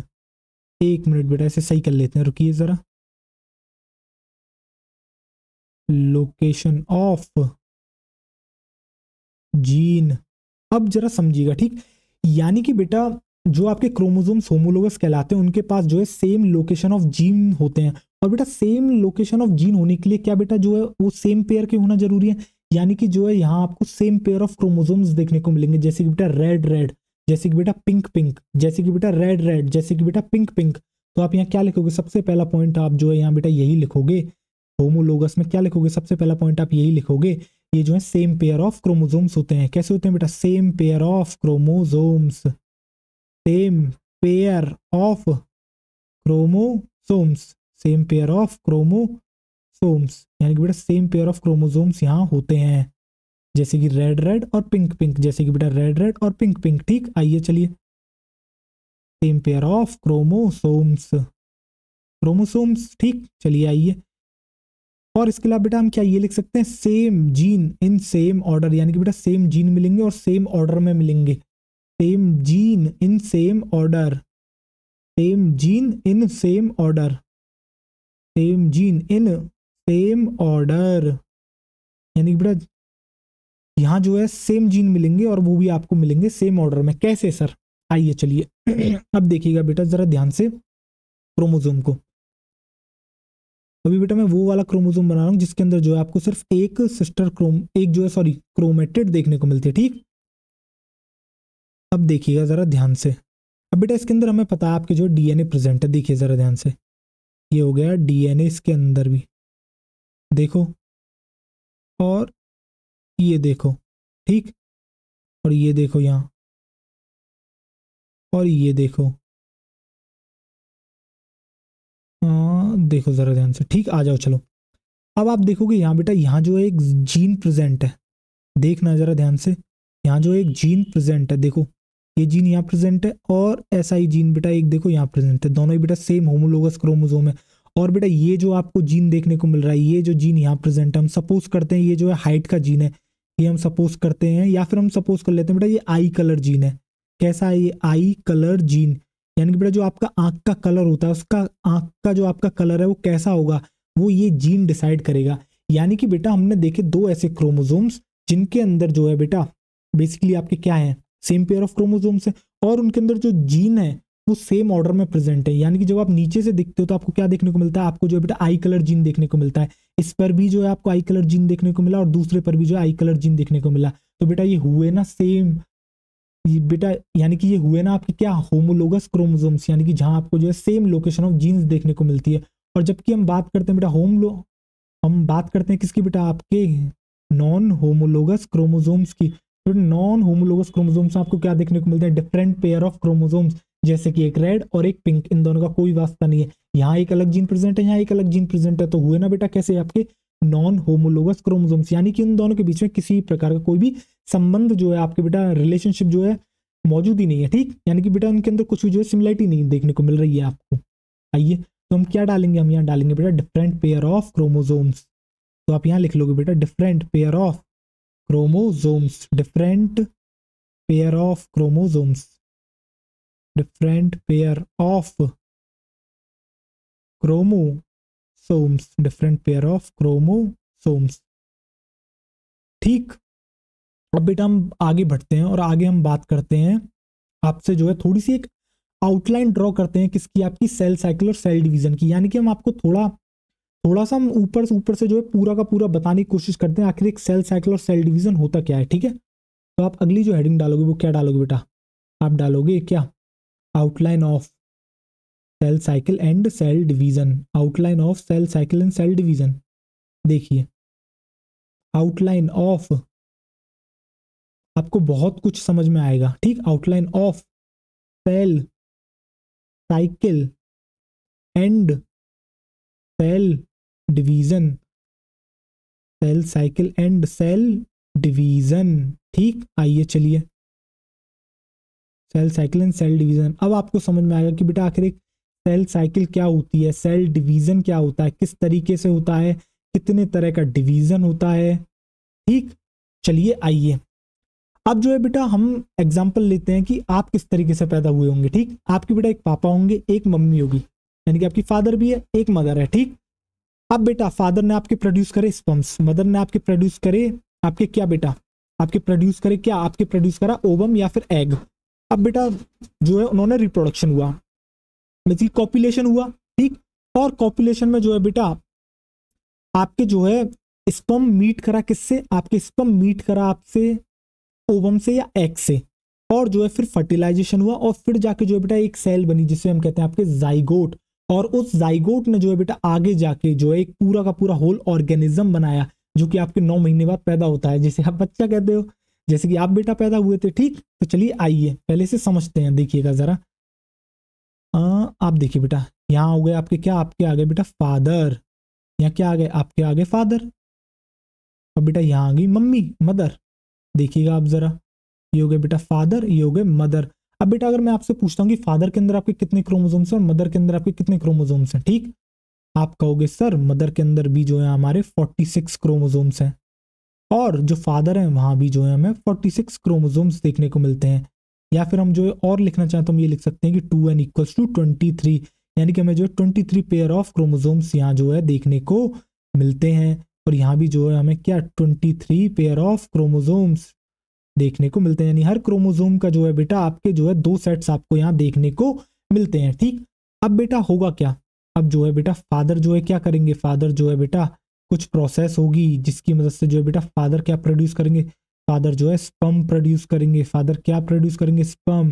और बेटा आपके स्पर्म क्या होता है, गैमीट, और जो ये प्रोसेस होती है हम क्या उसी को कहते हैं आपके गैमीटोजेनेसिस। अभी हम ये सब नहीं जानेंगे, जब हम आपको ह्यूमन रिप्रोडक्शन पढ़ाएंगे तो बहुत ही ज्यादा बेटा बेहतरीन तरीके से हम आपको बताएंगे किस तरीके से स्पर्म आता है, किस तरीके से ओवम आता है। ठीक, तो बेटा मदर क्या प्रोड्यूस करेंगी, मदर प्रोड्यूस करेगी ओवम। मदर क्या प्रोड्यूस करेगी, मदर प्रोड्यूस करेगी ओवम, या फिर हम इसी को कहेंगे बेटा एग, ओवम या फिर एग। अब मैं आपसे पूछता हूं कि सर स्पर्म के अंदर कितने क्रोमोसोम्स प्रेजेंट हैं, स्पर्म के अंदर कितने क्रोमोसोम प्रेजेंट हैं, तो आप कहोगे सर n इक्वल्स टू 23। क्यों, क्योंकि जो बेटा आपके स्पर्म होता है वो बेटा हैप्लॉइड सेट ऑफ हैप्लॉइड होते हैं, बेसिकली वो जो single set of each chromosome carry करते हैं। क्यों करते हैं, अब जरा आप ध्यान से समझिएगा। अगर बेटा फादर की तरह स्पर्म के अंदर भी फादर जो है आपके स्पर्म में 46 क्रोमोसोम दे देते, मदर भी जो है 46 क्रोमोसोम दे देती, टोटल जो है आपके बेटा 92 जो है क्रोमोसोम्स हो जाते बेटा 92 हो जाते, आप समझ रहे हैं, 92 हो जाते। यानी कि अगर हम उनके बेटा सेट भी बनते तो बेटा आपके 46, यानी कि बेटा 46 सेट बन जाते हैं आपके क्रोमोसोम्स के। तो सोचो बेटा आप जस्ट जो है डबल नहीं, आप बेटा टेट्राप्लॉइड हो गए, समझ रहे हो, आप जस्ट 2n से 4n हो गए। ठीक है, तो बेटा ऐसा नहीं होता, आपके जो फादर हैं आप जो मदर हैं बेटा जितने इनके पास जीन्स हैं उतने ही आपके पास होने चाहिए, यानी कि आधे जो है आपकी मदर से आए, आधे आपके फादर से आए, और दोनों ने मिलकर जो है आपको जो है 2n यानी कि डिप्लॉयड बना दिया। इसलिए जो है बेटा 23 होता है। नेचर ने बेटा ऐसे ही नहीं करा कुछ भी, नेचर ने बहुत सोच समझ के करा है। नेचर थोड़ी बेटा आपको जो है 92 क्रोमोसोम्स दे देगी। ठीक देखिएगा, ये चलिए n इक्वल्स टू 23, यहाँ जो है बेटा आपके आगे क्या एग में और ओवम में। अब इसके बाद जो है बेटा क्या होता है, इसके बाद जो है बेटा आपके होता है क्या, इसके बाद होता है आपके फर्टिलाइजेशन, यानी कि बेटा आपके क्या फॉर्म होगा, यहाँ जो है बेटा जाइगोट फॉर्म होगा, जाइगोट फॉर्म होगा, क्या फॉर्म होगा, यहाँ जो है फॉर्म होगा आपके जाइगोट, जाइगोट फॉर्म होगा बेटा, क्या फॉर्म होगा, जाइगोट फॉर्म होगा। ठीक, और वो जाइगोट क्या होता है, अगर मैं उसके बारे में आपसे पूछता हूँ तो आप कहोगे सर वो जो है आपके होता है डिप्लॉयड, यानी कि वो होता है आपके 2n इक्वल्स टू 23, या फिर हम कह सकते हैं 46 chromosomes. Total number of chromosomes कितने होते हैं आपके? 46 होते हैं। और इसके बाद जो है बेटा ये जो है आगे आपके ग्रो करता है, ग्रो करता है, ग्रो करता है, और एक सिंगल सेल जो है बिलियंस ऑफ सेल्स का फॉर्मेशन करके जो है बेटा एक हेल्दी बेबी को जो है फॉर्म कर देती है। एक हेल्दी बेबी को जो है फॉर्म आपके जो एक हेल्दी बेबी को जो है बेटा बना देती है। तो बेटा यहाँ आपको क्या देखने को मिलता है? यहाँ आपको देखने को मिलता है बेटा एक बेबी। क्या बेटा इसी तरीके का आपको जो है एक बेबी देखने को मिलता है? क्या एक इन्फेंट देखने को मिलता है? एक जो है बेटा आप लिख सकते हो यहाँ क्या, इन्फेंट। जाइगोट से जो बेटा एक इन्फेंट बन जाता है। क्या बन जाता है? आपके जो है एक इन्फेंट बन जाता है। और जो बेटा इन्फेंट होता है, देखिएगा जरा, जो आपका इन्फेंट होता है क्या बेटा वो भी 2n इक्वल्स टू 23 होता है। क्या बेटा वो भी आपके जो है 2n इक्वल्स टू 23 होता है, यानी 23 पेयर ऑफ क्रोमोसोम्स देखने को मिलते हैं। टोटल नंबर ऑफ 46 क्रोमोसोम्स देखने को मिलते हैं। तो बेटा यहाँ एक सिंगल सेल से इतनी बिलियंस ऑफ सेल से बना हुआ एक ऑर्गेनिज्म जिसे हम इन्फेंट कह रहे हैं, छोटा है ना भाई, बच्चा है ना, बेबी है ना, तो बेटा छोटा है। तो बेसिकली बिलियंस ऑफ सेल्स का वो बेटा वो बन गया। ऐसा क्या हुआ होगा यहाँ? क्या सर यहाँ भी जो है सेल का डिवीजन हुआ होगा? और सर एक डिवीजन ऊपर भी हुआ था सर, कैसे? फादर ने सर स्पर्म दिए थे, मदर ने ओवम दिए थे, बट सर यहाँ तो जो है नंबर ऑफ क्रोमोसोम्स आधे हो गए। 46 से सर जो है सीधे 23 क्रोमोसोम्स हो गए, 46 से 23 क्रोमोसोम्स हो गए। जबकि जाइगोट से जो बेटा इन्फेंट बना आपके, वहां जो है बेटा 23 पेयर ऑफ क्रोमोसोम, पूरा लाइन सुनो बेटा, 23 pair of chromosome, 23 pair of chromosome. यानी कि बेटा यहाँ भी आपके 46 क्रोमोसोम थे, यहाँ भी आपके 46 क्रोमोसोम थे। तो सर ऐसा कैसा डिवीजन हुआ कि यहाँ जो है सर सेम रह गए और यहाँ जो है आपके आधे हो गए? तो बेटा जिस डिवीजन के अंदर आपके आधे हो जाते हैं, जिस डिवीजन के अंदर बेटा आपके नंबर ऑफ क्रोमोसोम्स आधे हो जाते हैं, उसे हम कहते हैं आपके क्या, मियोसिस। क्या कहते हैं बेटा? हम उसे कहते हैं आपके मियोसिस। उसे हम क्या कहते हैं बेटा आपके? उसे हम कहते हैं आपके मियोसिस। तो बेटा उसे हम क्या कहते हैं? उसे हम कहते हैं आपके मियोसिस। और एक ऐसा डिवीजन जिसके अंदर जो है नंबर ऑफ क्रोमोसोम्स बदलते नहीं है, नंबर ऑफ क्रोमोसोम्स सेम रहते हैं। अगर आपने 46 क्रोमोसोम डाले तो डिवीजन होने के बाद ही 46 क्रोमोसोम मिलेंगे आपको। अगर आपने 92 क्रोमोसोम्स डाले तो डिवीजन के बाद भी आपको 92 क्रोमोसोम्स देखने को मिलेंगे। और अगर आपने मान लो 130 क्रोमोसोम्स डाले तो आपको जो है अंत में भी 130 क्रोमोसोम्स देखने को मिलेंगे सेल डिवीजन के बाद। तो बेटा इस तरीके का जो डिवीजन होता है उसे हम कहते हैं आपके क्या, उसे हम कहते हैं आपके माइटोसिस। उसे हम क्या कहते हैं बेटा? उसे हम कहते हैं आपके माइटोसिस। तो बेटा इस तरीके से जो है हमारे पास आपके दो डिवीजन आ जाते हैं। एक हमारे पास आ जाता है बेटा आपके मियोसिस, और जो बेटा दूसरा डिवीजन हमारे पास आता है वो आपके आता है क्या, माइटोसिस। तो अब आपको जो है बेटा बेसिकली थोड़ा बहुत समझ में आया होगा कि जो मियोसिस है वो बेसिकली कर क्या रहा है। वो जो है बेटा नंबर ऑफ क्रोमोसोम्स को आधा कर रहा है, जबकि माइटोसिस जो है वो आपके नंबर ऑफ क्रोमोसोम्स को जो है, जो आपके बेटा नंबर ऑफ क्रोमोसोम्स को जो है बेटा वो आपके सेम रख रहा है। नंबर ऑफ क्रोमोसोम्स को क्या कर रहा है? वो नंबर ऑफ क्रोमोसोम्स को जो है आपके जो है क्या कर रहा है बेटा? सेम रख रहा है। तो अब हम बात करेंगे बेटा किसके बारे में? अब हम बात करेंगे आपसे माइटोसिस एंड मियोसिस के बारे में। ठीक, अब आपकी जो बेटा, अब आप डालोगे यहाँ क्या, आप डालोगे यहाँ मियोसिस। अब बेटा जो मियोसिस है उसके बारे में लिख भी लेते हैं ना, मियो। नहीं बेटा स्पेलिंग गलत होगी, रुकिए जरा, दीजिए मियोसिस, मियोसिस, मियोसिस। आइए चलिए, मियोसिस, यहाँ तो स्पेलिंग सही है। आइए चलिए, यहाँ आप बेटा हेडिंग डालोगे क्या, आप डालोगे हेडिंग मियोसिस, MEIOSIS, मियोसिस। और यहाँ डालोगे आप बेटा क्या, माइटोसिस, माइटोसिस, माइटोसिस। ठीक, वो बेटा मियोसिस हो गई, ये हो गई आपके माइटोसिस। आइए चलिए, और ऐसे आप जो है एक लाइन खींच लोगे। देखिए जरा इस तरीके से जो है आप एक लाइन खींच लोगे। ठीक, और एक लाइन जो है आप बेटा यहाँ खींच लोगे। और अब आप जो है एक चीज जानोगे बेटा, मियो का मतलब होता है बेटा हाफ, और माइटो का मतलब होता है सेम। मियो का मतलब क्या होता है बेटा? मियो, मियो, मियो का मतलब क्या होता है? मियो का मतलब होता है बेटा आपके हाफ। मियो का मतलब होता है आपके हाफ, यानी कि बेटा जो भी मिलेगा इसे वो आधा कर देगी, जो भी मिलेगा उसे आधा कर देगी। और माइटो का मतलब होता है आपके सेम, यानी कि जो डालोगे वही मिलेगा, जो डालोगे वही मिलेगा, जो डालोगे वही मिलेगा, जो डालोगे वही मिलेगा। ठीक, तो बेटा हम क्या मियोसिस में ये लिख सकते हैं, क्या हम बेटा मियोसिस में आपके ये लिख सकते हैं, it reduces number of chromosomes by half. देखिए किस तरीके से जो बेटा फादर के पास जो 46 क्रोमोसोम थे, उसने जब बेटा स्पर्म बनाया तो उसने जस्ट आधे कर दिए, और इस तरीके के डिवीजन को हमने क्या कहा, मियोसिस। यानी कि हम ये कह सकते हैं कि ये जो है बेटा क्या कर रही है, आपकी क्रोमोसोम्स के नंबर को रिड्यूस कर रही है। और वो कितने से रिड्यूस कर रही है, वो जस्ट हाफ कर रही है, यानी कि बेटा वो आधे कर दे रही है। जब 46 क्रोमोसोम फादर के अंदर थे, तो जब स्पर्म में बेटा नंबर ऑफ क्रोमोसोम्स की काउंटिंग करी गई तो वहां जो है 23 देखने को मिले, और इस तरीके के डिवीजन को कहा हमने आपके मियोसिस। तो हम बेटा बेसिकली क्या लिख सकते हैं मियोसिस के बारे में, हम लिख सकते हैं मियोसिस के बारे में ये बेटा कि it reduces number of chromosomes by half. It reduces number of chromosomes by half. It reduces number of chromosomes by half. Number of chromosomes by half, यानी कि बेटा ये जो है नंबर ऑफ क्रोमोसोम्स को घटा देती है, कितने से, आधे से। ये बेटा आधे से जो है आपके नंबर ऑफ क्रोमोसोम्स को घटा देती है। तो बेटा अब जो है, अब हम बात करते हैं बेटा माइटोसिस के बारे में। तो बेटा माइटोसिस के बारे में हम क्या ये लिख सकते हैं कि ये जो है it keeps the chromosome number same. देखो जाइगोट के पास बेटा कितने सेट्स थे क्रोमोसोम, बेसिकली कितने पेयर्स थे क्रोमोसोम के, उसके पास थे बेटा 23 पेयर ऑफ क्रोमोसोम्स। और जो आपका इन्फेंट था उसके पास बेटा कितने क्रोमोसोम्स थे, तो उसके पास थे बेटा आपके 23 पेयर ऑफ क्रोमोसोम्स। और टोटल बात करें तो 46 क्रोमोसोम इन्फेंट के पास है, और 46 क्रोमोसोम जो है बेटा आपके जाइगोट के पास है। यानी कि it keeps the number of chromosome same. ये जो है बेटा नंबर ऑफ क्रोमोसोम सेम रखता है। It keeps the it keeps the number of chromosome same, यानी कि बेटा ये जो है आपके नंबर ऑफ क्रोमोसोम्स को सेम रखता है। ठीक, नंबर ऑफ क्रोमोसोम्स सेम। अब बेटा अब सुनिएगा आप आगे। ठीक, अब जो बेटा जो मियोसिस होता है ये आपको कहाँ देखने को मिला, ये जो मियोसिस देखने को मिला बेटा आपको देखने को मिला जब गैमीट्स प्रोड्यूस करेगा। ठीक, या फिर हम कह सकते हैं बेटा सेक्स सेल्स में देखने को मिलता है।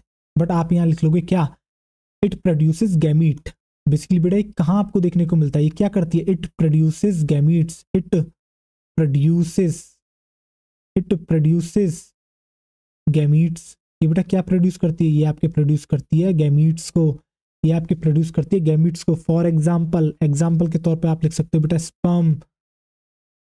स्पर्म, अगर बेटा कोई आपसे पूछता है कि कौन सी वो सेल्स हैं जिसके अंदर आपको मियोसिस देखने को मिलेगा, तो आप कहोगे बेटा जर्म सेल्स। यानी कि एक जर्म सेल बेटा वो सेल कहलाती है जो आपकी जो है बेटा गैमीट्स का फॉर्मेशन करती है। ठीक, तो बेटा आपके जैसे हो गया स्पर्म, जैसे हो गया बेटा ओवम। ठीक, इट प्रोड्यूस गैमीट। और बेटा बात करें तो ये आपको देखने को मिलेगा जर्म सेल के अंदर। बेसिकली कहाँ देखने को मिलेगा, इस टाइप का डिवीजन आपको देखने को मिलेगा बेटा जर्म सेल के अंदर। कहाँ देखने को मिलेगा, आपको देखने को मिलेगा जर्म सेल के अंदर। और जबकि अगर हम बेटा बात करते हैं किसकी, आपकी माइटोसिस की, तो वो बेटा क्या कर रहा होता है, वो आपके नंबर ऑफ क्रोमोसोम्स को सेम रखता है। तो बेटा क्या मैं ये भी लिख सकता हूँ, ये जो एग्जैक्ट कॉपी बनाता है, ये बेटा जो है आपको याद रखना होगा, ये बेटा जो है आपके exact copy of a cell बनाता है। यानी कि बेटा आपके जैसे क्रोमोसोम है वैसे के ही वैसे जो है बेटा ये क्रोमोसोम आपको अंत में थमा देगा। यानी कि आपने जैसे दिया था, जैसा लिखा हुआ था वैसा ही आपको मिलेगा। जबकि मियोसिस ऐसा नहीं करता, मियोसिस को छेड़खानी करता है। अभी हम नहीं बताएंगे ये कैसे करता है, क्या होता है। आपने सुना होगा ना वेरिएशन एंड रिकॉम्बिनेशन, आपको जो है बेसिकली मियोसिस में देखने को मिलता है। तो वो वेरिएशन और जो बेटा आपके क्या कहते हैं जो रिकॉम्बिनेशन है वो किस तरीके से होता है, वो तो हम जब आपको मियोसिस पढ़ाएंगे तभी हम आपको बताएंगे। अभी सिर्फ आपको इतना याद रखना है कि माइटोसिस के अंदर जो आपको एग्जैक्ट कॉपी देखने को मिलती है। Exact copy of a cell, ये बेटा प्रोड्यूस करता है आपके exact copy of a cell. यानी कि बेटा same to same duplicate replica छाप देता है, जैसी आप दोगे वैसी छाप के दे देगा आपको। ये कुछ छेड़खानी नहीं करता है। और इसके अलावा बेटा आपको क्या देखने को मिलेगा, ये देखने को मिलेगा आपको most cells of the body, जैसे कि बेटा आपकी हेयर सेल हो गई, आपकी मसल सेल हो गई, आपकी आई हो गई। तो बेसिकली इनके अंदर जो बेटा जिस टाइप का आपको डिवीजन देखने को मिल रहा है वो आपको देखने को मिल रहा है कहाँ बेटा, वो आपको देखने को मिल रहा है माइटोसिस देखने को मिल रहा है। तो आप क्या लिखोगे, आप यहाँ लिखोगे observe in most of the cells, observe in most of the cells, observe in most of the cells of the body, most of the cells of the body. ठीक, फॉर एग्जाम्पल के लिए आप बेटा लिख लोगे क्या, फॉर एग्जाम्पल के लिए आप लिख लोगे यहाँ जैसे कि बेटा आपकी स्किन सेल हो गई, आपकी स्किन सेल हो गई, आपकी हेयर सेल हो गई, ठीक, आपकी आई हो गई, और इन्हीं को जो है बेटा नाम दिया जाता है आपके क्या, सोमेटिक सेल्स। क्या नाम दिया जाता है बेटा, आपके सोमेटिक सेल, यानी कि एक ऐसी सेल जो है बेटा जिसका जो है गैमीट्स फॉर्म करने में कोई भी रोल नहीं है, वो गैमीट को बनाने का कोई भी काम नहीं कर रही है, उसका गैमीट फॉर्मेशन से दूर दूर तक कोई लेना देना नहीं है, उसके अपने ही अपने अलग काम है, तो उसे हम कहते हैं आपके बेटा सोमेटिक सेल। क्या कहते हैं, ऐसी सेल को हम कहते हैं आपके सोमेटिक सेल। और बेटा जो आपके गैमीट्स प्रोड्यूस करती है उसे हम कहते हैं आपके जर्म सेल। तो बेटा ये कौन सी सेल हो गई, तो ये हो गया आपके बेटा सोमेटिक सेल, यानी कि सोमेटिक सेल के अंदर जो है आपको देखने को मिलता है माइटोसिस, जबकि जर्म सेल के अंदर आपको देखने को मिलता है बेटा क्या, आपको देखने को मिलता है वहां मियोसिस। अब जो बेटा हम थोड़ी बहुत आपको एक और इन्फॉर्मेशन देते हैं, बेसिकली इस चैप्टर में तो आपके काम नहीं आएगी, बट इन जनरल आपके आएगी, आगे काम आएगी, ठीक। अब वो इन्फॉर्मेशन क्या, आप देखिएगा जरा बेटा, एक जो ह्यूमन होता है, आप जब एक ह्यूमन को देखते हो, ठीक, जब आप एक ह्यूमन को देखते हो तो बेटा आपको जो है वहाँ कितने क्रोमोसोम्स देखने को मिलते हैं, आपको जो है सर वहाँ देखने को मिलते हैं 46 क्रोमोसोम्स, 46 क्रोमोसोम्स, ठीक। या फिर हम लिख सकते हैं आपको देखने को मिलते हैं बेटा जो है आपको 2n=23 पेयर्स आपको देखने को मिलते हैं, ठीक। 23 pair of chromosome, 23 pairs of chromosome जो है बेटा आपको देखने को मिलते हैं, ठीक। अब बेटा जो 23 पेयर्स ऑफ क्रोमोसोम होते हैं वो आपको किस तरीके से देखने को मिलते हैं, जरा आप देखिएगा, ठीक है। अब आप समझिएगा, ये बेटा होते हैं आपके 22, ठीक, प्लस एक्स एक्स, या फिर आपको देखने को मिलेंगे बेटा 22 प्लस एक्स वाई। तो बेटा जो आपके एक्स एक्स क्रोमोसोम है या फिर एक्स वाई जो क्रोमोसोम है बेटा, वो है आपके बेटा सेक्स क्रोमोसोम, यानी कि बेटा 22 जो क्रोमोसोम्स हैं वो आपके कुछ अलग ही फंक्शन कर रहे होंगे, और जो आपके जो बेटा 23rd वाला जो पेयर है, यानी कि जो बेटा आपको एक्स एक्स लिखा है, बेसिकली ये आपको बेटा जो एक्स एक्स देखने को मिलता है, ये आपको देखने को मिलता है फीमेल के अंदर। ये किसके अंदर देखने को मिलता है, आपको फीमेल के अंदर देखने को मिलता है, जबकि बेटा एक्स वाई आपको देखने को मिलते हैं मेल के अंदर। यानी कि बेटा जब आप किसी सेल को देखोगे और आपको वहां जब आप डीएनए को देखोगे, अगर आपको बेटा 22 प्लस एक्स एक्स देखने को मिलेगा तो आपको बेटा ये फीमेल है, और अगर आपको वहां देखने को मिला क्या बेटा, आपको देखने को मिला वहां 22 प्लस एक्स वाई, तो आप कहोगे सर वो जो है आपके मेल है। तो बेसिकली जो बेटा आपके एक्स एक्स और एक्स वाई है, इनको हम क्या कहते हैं, इनको हम कहते हैं आपके क्या, इनको हम कहते हैं आपके, इनको हम कहते हैं बेटा आपके क्या, इनको हम कहते हैं आपके सेक्स क्रोमोसोम्स। क्या कहते हैं, सेक्स क्रोमोसोम्स, या फिर हम इनको कहते हैं बेटा आपके, हम इनको कहते हैं आपके बेटा एलोसोम्स। क्या कहते हैं, हम इनको कहते हैं बेटा आपके एलोसोम्स। क्या कहते हैं, हम इनको कहते हैं बेटा आपके एलोसोम्स, या फिर हम इनको कहते हैं बेटा आपके सेक्स क्रोमोसोम्स, सेक्स क्रोमोसोम्स। और सर जो बाकी 22 होते हैं उनको क्या कहते हैं, उनको हम कहते हैं बेटा आपके ऑटोसोम्स। उनको क्या कहते हैं, उनको हम कहते हैं बेटा आपके ऑटोसोम्स। क्या कहते हैं, उनको हम कहते हैं बेटा आपके ऑटोसोम्स। क्या कहते हैं बेटा, इनको हम कहते हैं आपके ऑटोसोम्स। तो बेटा ये जो इन्फॉर्मेशन थी हमें आपको बतानी थी और हमने आपको बता दी, ऑटोसोम्स, ऑटोसोम्स, ठीक है। चलिए अब हम आगे बढ़ते हैं, आइए अब बेटा अब हम जो है थोड़ा समझने की कोशिश करते हैं आखिर एक डिवीजन, यानी कि एक सेल साइकिल होती क्या है और डिवीजन क्या होता है, ठीक। तो अब बेटा हम जो है थोड़ा सा आगे बढ़ते हैं आपके, और आप जरा आप देखिएगा, अब जो है बेटा थोड़ा हम सेल के लेवल पर चल के देखते हैं। अभी तो हम थोड़ा थोड़ा ऊपर से देख रहे थे, हमने देखा कि फादर ने आपके जो है बेटा स्पर्म प्रोड्यूस करा, मदर ने ओवम करा, वो दोनों मिले जाइगोट बनाया, जाइगोट से आगे पूरा एक इन्फेंट बन गया। अब जो है थोड़ा सेल लेवल पर चलते हैं, किस तरीके से जो है बेटा आपकी जो है बेटा क्या आपकी तोड़ फोड़ हो रही होगी, किस तरीके से जो है आपकी दो सेल्स मिलके बन रही होंगी, ठीक है। अब आप एक देखिएगा, अब मैं आपके सामने बनाऊंगा बेटा क्या, अब हम बनाएंगे आपके आगे एक सेल, जरा देखिएगा आप ध्यान से चलिएगा। आइए देखिए अब बेटा आप जरा ध्यान से देखिएगा और आपको देखने को मिलेगा क्या, ये बेटा हो गई एक सेल आपकी, और इस सेल को जाना है डिवीजन के अंदर, ठीक है। ये होगा बेटा उसका न्यूक्लियस, और न्यूक्लियस के अंदर क्या देखने को मिलेगा, आपको देखने को मिलेगा बेटा डीएनए। और फिलहाल मैं डीएनए को बेटा एक बिंदु से, यानी कि एक पॉइंट से मैं जो है आपके डीएनए को दिखा रहा हूं। अब आप समझने की कोशिश करिएगा जरा ध्यान से, ठीक है। अब बेटा एक आपको मैं एक काफी लेमैन एग्जांपल दे रहा हूं और आप जरा समझिएगा इसको करने से पहले।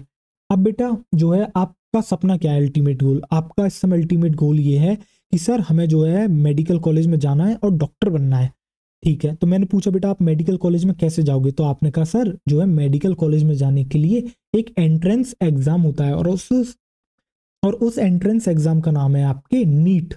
ठीक, मैंने कहा नीट। यानी कि आप जितनी भी पढ़ाई कर रहे हो अल्टीमेटली आप नीट के लिए कर रहे हो। ठीक, आप नीट के लिए बेटा एक तैयारी कर रहे हो। यानी कि आप 3 घंटे 20 मिनट के लिए आप 11th पढ़े, आप 12th पढ़े, आपने बेटा नियरली नियरली आपने जो है बेटा लगभग 2 साल जो है आपने तैयारी करी सिर्फ उस 3 घंटे 20 मिनट को बेहतरीन बनाने के लिए। यानी कि आपका जो मेन इवेंट है वो सिर्फ आपका बेटा 3 घंटे 20 मिनट का है। 2 साल बाद वो इवेंट होगा और 3 घंटे 20 मिनट के लिए आपके लिए वो इवेंट होगा, और उस इवेंट में क्या होगा, आप इतना बेहतरीन परफॉर्म कर जाओगे कि आप जो है बेटा मेडिकल कॉलेज में पहुंच जाओगे। यानी कि 3 घंटे 20 मिनट के लिए आप जो है बेटा लगभग 2 साल तक प्रिपरेशन करते हो। ठीक, यानी कि बेटा अब जो है मैं आपकी पूरे पूरे नीट एग्जाम को समराइज करूं आपकी मेडिकल जर्नी कॉलेज में पहुंचने तक, मैं ये कह सकता हूं कि आपको ने एक तो प्रिपरेशन में टाइम लगाया, फिर ठीक, और एक आपने बेटा समय लगाया आपने आपके नीट एग्जाम में। ठीक, यानी कि बेटा आपके जो है 2 फेजेस हो गए, एक तो हो गया आपका प्रिपेयरिंग फेज और एक हो गया आपका मेन फेज जिसमें आपने एग्जाम परफॉर्म करा। एक फेज हो गया आपका प्रिपरेशन फेज, दूसरा फेज आपका क्या हुआ जिसमें आपने बेटा एग्जाम दिया, यानी कि वो नीट वाला दिन, यानी कि वो बेटा 3 घंटे 20 मिनट। यानी कि आपके 2 फेज हो गए। इसी तरीके से बेटा जो सेल होती है ना, सेल डिवीजन से पहले कुछ प्रिपरेशंस करती है। सेल जो है डिवीजन से पहले कुछ प्रिपरेशन करती है। सेल जो है डिवीजन से पहले बेटा कुछ प्रिपरेशन करती है, या फिर आप कहते हो बेटा कि वो जो है थोड़ा रेस्ट फेज में होती है और अपना काम कर रही होती है। जिस तरीके से अभी बेटा आप जो है रेस्ट फेज में हो, आप जो है बड़े ही आराम से जो है तैयारी कर रहे हो, बट जब आप उस दिन एग्जाम हॉल में बैठे होंगे और 3 घंटे 20 मिनट का आपके सामने पेपर होगा, तब आप कितने ही एक एक्टिव फेज के अंदर होंगे, आपकी कितनी सारी चीजें चल रही होंगी। आपको बेटा फिजिक्स के आपको जो है 50 के 50 आपके सामने क्वेश्चन है, आपको उनमें से 45 अटेम्प्ट करने हैं। एज पर ना हो आगे पता नहीं बेटा वो चेंज कर दें, अलग कुछ लिया है। अभी तो आपके फिलहाल 50 क्वेश्चन आते हैं जिसमें से आपको बेटा 35 जो फर्स्ट आते हैं वो आपको कंपलसरी अटेम्प्ट करने हैं। जो लास्ट के जो 15 क्वेश्चन होते हैं उनमें से आपको 10 अटेम्प्ट करने होते हैं। ऐसे ही आपके चारों सेक्शंस में डिवाइड होते हैं, physics, chemistry, zoology and botany. ठीक है, यानी कि बेसिकली आपको बेटा फिजिक्स उस दिन जो है आपको बेटा फिजिक्स सॉल्व करनी है, केमिस्ट्री करनी है, और जो है आपको टोटली आपकी बायोलॉजी सॉल्व करनी है। तो आपको वहाँ एकदम एक्टिव फेज में रहना होगा। और जो आपका ये प्रिपरेशन टाइम चल रहा है, ये जो है बेटा आपका थोड़ा रेस्टिंग फेज चल रहा है, बट इसके अंदर आप टोटली कोई रेस्ट करके नहीं बैठे हो। फर्क इतना है कि आप उस दिन के कंपैरिजन में इतने आप एक्टिव नहीं हो, बट आपकी जो है बेटा प्रिपरेशन चल रही है एग्जाम की। ठीक, उसी तरीके से बेटा एक जो सेल होती है उसकी भी कुछ प्रिपरेशन चलती है, और ये जो प्रिपेयरिंग फेज होता है, ये जो बेटा प्रिपरेशन फेज होता है, ये जो प्रिपरेशन टाइम होता है किसी सेल के लिए, उसे हम कहते हैं बेटा आपके क्या, इंटरफेज। उसे हम कहते हैं आपके बेटा इंटरफेज। चलिए देखिए, और अब हम जानने की कोशिश करते हैं कि आखिर एक जो सेल होती है वो आपके वो जो होती है बेटा प्रिपरेशन टाइम के अंदर, यानी कि अपने इंटरफेस के अंदर जो है वो क्या क्या प्रिपरेशन करती है। तो बेटा ये आपकी क्या पेरेंटल सेल हो गई, यानी कि जिस सेल से बेटा जो आगे जाके प्रोड्यूस होंगी आपकी जो 2 डॉटर सेल्स, तो उनके लिए तो बेटा ये पापा हो गए ना इनके। जो बेटा 2 बेटियां आगे जाके पैदा होंगी उनके तो पप्पा होंगे ना, ये बेसिकली निकल के तो इन्हीं से आ रहे हैं। तो इसलिए हम इसे कहते हैं पप्पा सेल। क्या कहते हैं बेटा, इसे कहते हैं हम आपकी पप्पा सेल, या फिर आप इंग्लिश में कहोगे तो बेटा हम कहेंगे आपकी पेरेंटल सेल। चलिए अब देखिएगा जरा ध्यान से। अब बेटा यहाँ क्या होगा, मैंने जैसा कि आपको बताया डिवीजन करने से पहले जो है सेल कुछ प्रिपरेशंस करेगी। डिवीजन करने से पहले जो है सेल बेटा कुछ प्रिपरेशंस करेगी, और प्रिपरेशंस के रूप में वो क्या करेगी सर, वो प्रिपरेशंस के रूप में आपके क्या करेगी बेटा। अब जो एक सेल है ना, उस सेल को करना क्या है, आप खुद ब खुद जवाब दोगे कि वो प्रिपरेशन क्या क्या करेगी। ये बेटा इसके पास पेरेंट है, और हर पेरेंट की एक इच्छा होती है जितना मेरे पास है उतना मेरे जो है आगे जाके दोनों संतानों के पास हो। यानी कि अगर मेरे पास जो है आज मेरे खाते में बेटा 10 करोड़ पड़े हैं, तो बेटा आगे जाके जो है मेरे एक बेटे के पास भी 10 करोड़ हो, दूसरे बेटे के पास भी 10 करोड़ हो। यानी कि बेटा पप्पा की इच्छा है कि मेरे पास आज 10 करोड़ है, तो मेरे जो है एक बेटे या फिर एक बेटी जो भी हो बेटा, ठीक है। यानी कि बेटा जो मेरे बेसिकली जो 2 होंगे ना आगे आगे जाके जो वारिस हैं, जो मेरे बेटा चिल्ड्रंस हैं, उनमें बेसिकली बराबर हो। यानी कि मेरे पास 10 करोड़ है तो उन दोनों के पास भी 10-10 करोड़ हो। तो इसके लिए बेटा पप्पा को जो है डबल करने नहीं पड़ेंगे अपने पैसे, पप्पा को जो है बेटा डबल करने पड़ेंगे अपने पैसे। इसके अलावा पप्पा के पास जितनी संपत्ति है उसको वो डबल करना पड़ेगा। यानी कि बेटा पप्पा के पास जो है डबल होना होगा, यानी कि पप्पा को पहले 10 करोड़ से 20 करोड़ जाने होंगे, तभी तो बेटा आगे जाके अपने दोनों एक बेटा एक बेटी के अंदर जो है बेटा पप्पा आधा आधा बिल्कुल इक्वल बांट पाएंगे, वो भी अपनी तरह। ये बेटा पप्पा की इच्छा है, समझो। अब आपके मन में एक सवाल आएगा, नहीं नहीं सर, हमारे पापा के पास जितना है वो सब बराबर बांट देंगे बच्चों में, यानी कि अगर 5 करोड़ है तो 2.5 करोड़ एक बच्चे को दे देंगे, 2.5 करोड़ दूसरे बच्चे को दे देंगे। नहीं बेटा, ये आपके पप्पा की सोच है। बट यहाँ जो हमारे पप्पा हैं, जो हमारी सेल है, जो हमारी बेटा सेल पप्पा हैं, उनकी बड़ी क्लियर इच्छा है, और उनकी इच्छा ये है कि जो मेरे आगे जाके जो बेटा मेरे बेटा और बेटी होंगे, मुझे जो है जितना मेरे पास इस समय है उतना ही मुझे आगे जाके दोनों में बराबर बराबर बांटना है। यानी कि बेसिकली जो सेल पप्पा है उनको अपना चीजें डबल करनी पड़ेंगी, ठीक है। अब अगर बेटा रियल लाइफ में पप्पा होते तो ये अपनी संपत्ति डबल कर रहे होते, ठीक। बट ये जो है रियल लाइफ नहीं है, बेसिकली बेटा एक सेल है, और सेल के पास उसकी संपत्ति के रूप में क्या है, सेल के पास जो है सर, उसके पास जो है सर उसके अंदर की सेल ऑर्गेनलीज है, और इसके अलावा सर जो है उसके पास क्या है, उसके पास जो है सर डीएनए है, ठीक बेटा। एक सेल के पास उसकी संपत्ति, उसकी प्रॉपर्टी क्या है बेटा, सेल के पास जो उसकी बेटा वेल्थ है, वो उसके पास दो चीजें, एक तो बेटा जो साइटोप्लाज्म में पड़ी हुई सेल ऑर्गेनलीज है वो है उसके पास, ठीक। और इसके अलावा उसके पास जो है बेटा डीएनए है, यानी कि बेटा जो सेल ऑर्गेनलीज है उनको डबल करना होगा, इसके अलावा डीएनए को भी आपके डबल करना होगा, डीएनए को भी डबल करना होगा। तो बेटा आप क्या यहाँ ये लिख लेंगे, हम लिख लेंगे क्या बेटा, डीएनए डबल करना होगा। जो पप्पा सेल है उनको जो है बेटा क्या आपके डीएनए डबल करना होगा। 1 मिनट दें जरा, थोड़ा क्लियर लिखते हैं, आइए चलिए। बेटा क्या करना होगा, पप्पा सेल को जो है आपके डीएनए डबल करना होगा। डीएनए क्या करना होगा, डीएनए आपका डबल करना होगा। इसके अलावा बेटा जो आपकी सेल ऑर्गेनलीज हैं उनको भी डबल करना होगा। आपकी जो सेल ऑर्गेनलीज हैं उनको भी क्या करना होगा, डबल करना होगा। तो बेटा आपकी सेल ऑर्गेनलीज हैं उनको भी डबल करना होगा, सेल ऑर्गेनलीज डबल, ठीक। और इसके अलावा बेटा क्या होता है, यहाँ होता है साइटोप्लाज्मिक ग्रोथ, यानी कि जो भी उसके अंदर साइटोप्लाज्म के अंदर प्रेजेंट है बेटा उसकी भी तो ग्रोथ करनी होगी। साइटोप्लाज्म भी तो होता है बेटा एक सेल के पास, तो यानी साइटोप्लाज्मिक ग्रोथ भी करनी होगी। आइए चलिए देखते हैं साइटोप्लाज्मिक ग्रोथ। साइटोप्लाज्मिक ग्रोथ भी करनी होगी, चलिए साइटोप्लाज्मिक ग्रोथ भी करनी होगी, ठीक। अब देखिएगा जरा यहाँ ध्यान से, अब जो है बेटा ये सेल बड़ी हो जाएगी, सेल ने बेटा आराम करा, सेल ने जो है बेसिकली मेहनत करी, यानी कि डिवीजन से पहले सेल ने अपने बंटवारे से पहले चीजों को डबल करना शुरू कर दिया, अपनी ग्रोथ करने लगी, सेल जो है बड़ी होने लगी, ठीक। सेल जो है बेटा आपकी कैसी होने लगी, बड़ी होने लगी। और इसके अंदर बेटा क्या हो गया, जैसा कि मैंने आपको बताया डीएनए डबल हो गया। देखो क्या डीएनए डबल हो गया, क्या बेटा डीएनए आपका डबल हो गया, क्या बेटा आपका जो डीएनए है वो डबल हो गया। और इसके बाद जो है सेल ने डिवीजन कर लिया, सेल ने क्या कर लिया बेटा, आपके डिवीजन कर लिया। सेल ने क्या करा, सेल ने जो है डिवीजन कर लिया, और डिवीजन करके क्या बनाई, बिल्कुल बेटा पेरेंटल सेल जैसी सेल बनाई। क्या बनाई, पेरेंटल सेल जैसी सेल बनाई। यानी कि बेटा क्या इच्छा थी पप्पा की, पप्पा की इच्छा बहुत ही ज्यादा सिंपल थी कि दोनों ही मेरे बच्चों के पास मेरे जैसा ही सेम संपत्ति हो, मेरी जैसी सेम प्रॉपर्टी हो, ठीक। तो आओ चलो बना देते हैं, पप्पा की इच्छा पूरी कर देते हैं। आओ चलो, ये बन गई बेटा पप्पा की इच्छा पूरी हो गई। यानी कि बेटा जैसी आपकी पेरेंटल सेल थी वैसी ही आपकी क्या बनी, डॉटर सेल्स। जैसी आपकी पेरेंटल सेल थी वैसी ही बनी आपकी बेटा डॉटर सेल्स, वैसी ही बनी आपकी क्या बेटा, डॉटर सेल। कैसी बनी बेटा आपकी, वैसी ही बनी डॉटर सेल्स। अब बेटा जरा ध्यान से देखना, ये जो बेटा जो सेल जिस तरीके से जब ये बेटा अपना डीएनए डबल कर रही थी, सेल ऑर्गेनलीज को डबल कर रही थी और साइटोप्लाज्म की ग्रोथ कर रही थी, इसी को क्या बेटा हमने इंटरफेस कहा, इसी को हमने बेटा क्या कहा, इसी को हमने कहा आपके क्या, इसी को हमने कहा बेटा आपके इंटरफेस। इसी को क्या कहा, इसी को कहा हमने आपके बेटा इंटरफेस। अब देखना जरा, इसी को हमने कहा बेटा आपके इंटरफेस। इसी को हमने क्या कहा, इसी को हमने कहा इंटरफेस। जिस तरीके से बेटा आप अभी नीट की तैयारी कर रहे हो उसे आप क्या कहोगे, प्रिपरेशन फेस। उसी तरीके से सेल भी जो है प्रिपरेशन करती है। प्रिपरेशन में क्या करती है, सेल जो है बेटा डीएनए को डबल करती है, सेल ऑर्गेनलीज को डबल करती है और साइटोप्लाज्म में ग्रोथ करती है। इसी को हम कहते हैं बेटा आपकी इंटरफेस, इसी को हम कहते हैं आपके इंटरफेस। और बेटा ये सब किस इवेंट के लिए करा जा रहा है, सिर्फ और सिर्फ एक ही इवेंट के लिए करा जा रहा है, जो कि बहुत कम समय के लिए बेटा।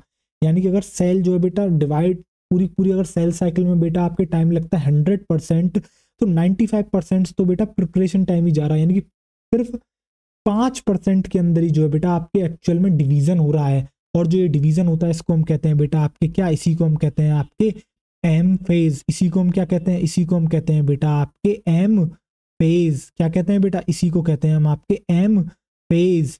इसी को हम कहते हैं बेटा आपके एम फेज। यानी कि बेटा एक सेल पहले अपनी कुछ प्रिपरेशंस करती है जिसके अंदर बेटा डीएनए डबल करती है और मैक्सिमम सेल ऑर्गेनेलिस को डबल करती है। बेटा क्या करती है, मैक्सिमम सेल ऑर्गेनेलिस को डबल करती है और साइटोप्लाज्मिक ग्रोथ करती है और जो है फिर उसके बाद जो है बेटा डिवाइड कर जाती है। यानी कि जो उसका प्रिपरेशन फेज है उसे हम कहते हैं आपके इंटरफेस और जो डिवाइडिंग फेज है उसे हम कहते हैं आपके बेटा एम फेज। उसे हम कहते हैं बेटा आपके क्या, उसे हम कहते हैं बेटा आपके एम फेज। यानी कि हम बेटा एक बात कह सकते हैं और वो बात क्या है बेटा, वो बात आपकी बेटा ये है, देखिएगा जरा ध्यान से।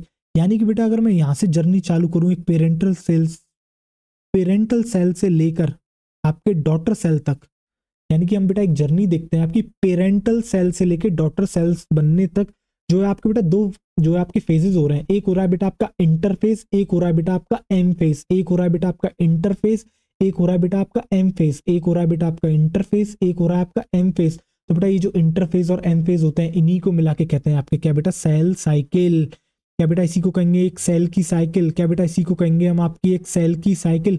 यानी कि एक सेल साइकिल के अंदर जो है एक सेल कुछ प्रिपरेशंस करती है और प्रिपरेशंस में क्या करती है, आपके डीएनए को डबल करती है, मैक्सिमम सेल ऑर्गेनेलिस को डबल करती है, साइटोप्लाज्म ग्रोथ करती है और उसके बाद जो है बेटा वो डिवाइड कर जाती है। जिसमें उसने प्रिपरेशन करी उसको हमने कहा आपके इंटरफेस, जिसके अंदर वो डिवाइड करी हमने उसको कहा आपके एम फेज। और दोनों को मिला के पूरी का एक सेल साइकिल, यानी कि एक बेटा एक पेरेंटल सेल से दो पेरेंटल सेल, दो डॉटर सेल्स बनने तक की जो पूरी कहानी होती है हम इसको कहते हैं आपकी सेल साइकिल। इसके अंदर आपके दो फेज आते हैं, एक आते हैं आपके इंटरफेस, एक आता है आपका एम फेज। एक आता है बेटा इंटरफेस, एक आता है आपका एम फेज। और अब बेटा मैं उम्मीद करता हूं कि आपको बहुत बेहतरीन तरीके से जो है बेटा यहाँ तक आपको समझ में आया होगा कि क्या होता है इंटरफेस, क्या होता है आपका जो है एम फेज। बेटा अभी हमने कोई पढ़ा नहीं दिया है आपको, ऊपर ऊपर से ग्लिम्स दिए हैं, आपको बताने की कोशिश करिए एक्चुअल में इंटरफेस क्या होता है, आपका एम फेज क्या होता है। हमने बेटा एक लेमैन एग्जाम्पल लिए आपको, दो आपको जो है बेटा एक गजब के एग्जाम्पल लिए। एक बेटा पप्पा की संपत्ति का लिया और एक लिया हमने क्या बेटा आपका एग्जांपल आपके नीट की प्रिपरेशन का, आप जो बेटा एक एग्जाम के लिए कर रहे हो उससे भी हमने आपको जो कनेक्ट करा आपके सेल साइकिल को। तो बेटा हम क्या यहाँ लिख सकते हैं, आपके दो फेजेस होते हैं और वो दो फेजेस कौन कौन से होते हैं, जो आपके वो दो फेजेस होते हैं वो होते हैं आपके क्या, वो होते हैं आपके इंटरफेस। वो होता है क्या बेटा आपके, वो होता है आपका इंटरफेस। क्या होता है बेटा, एक होता है बेटा आपका इंटरफेस और दूसरा होता है क्या बेटा आपका एम फेज। और इन दोनों को मिला के कहते हैं क्या आपके,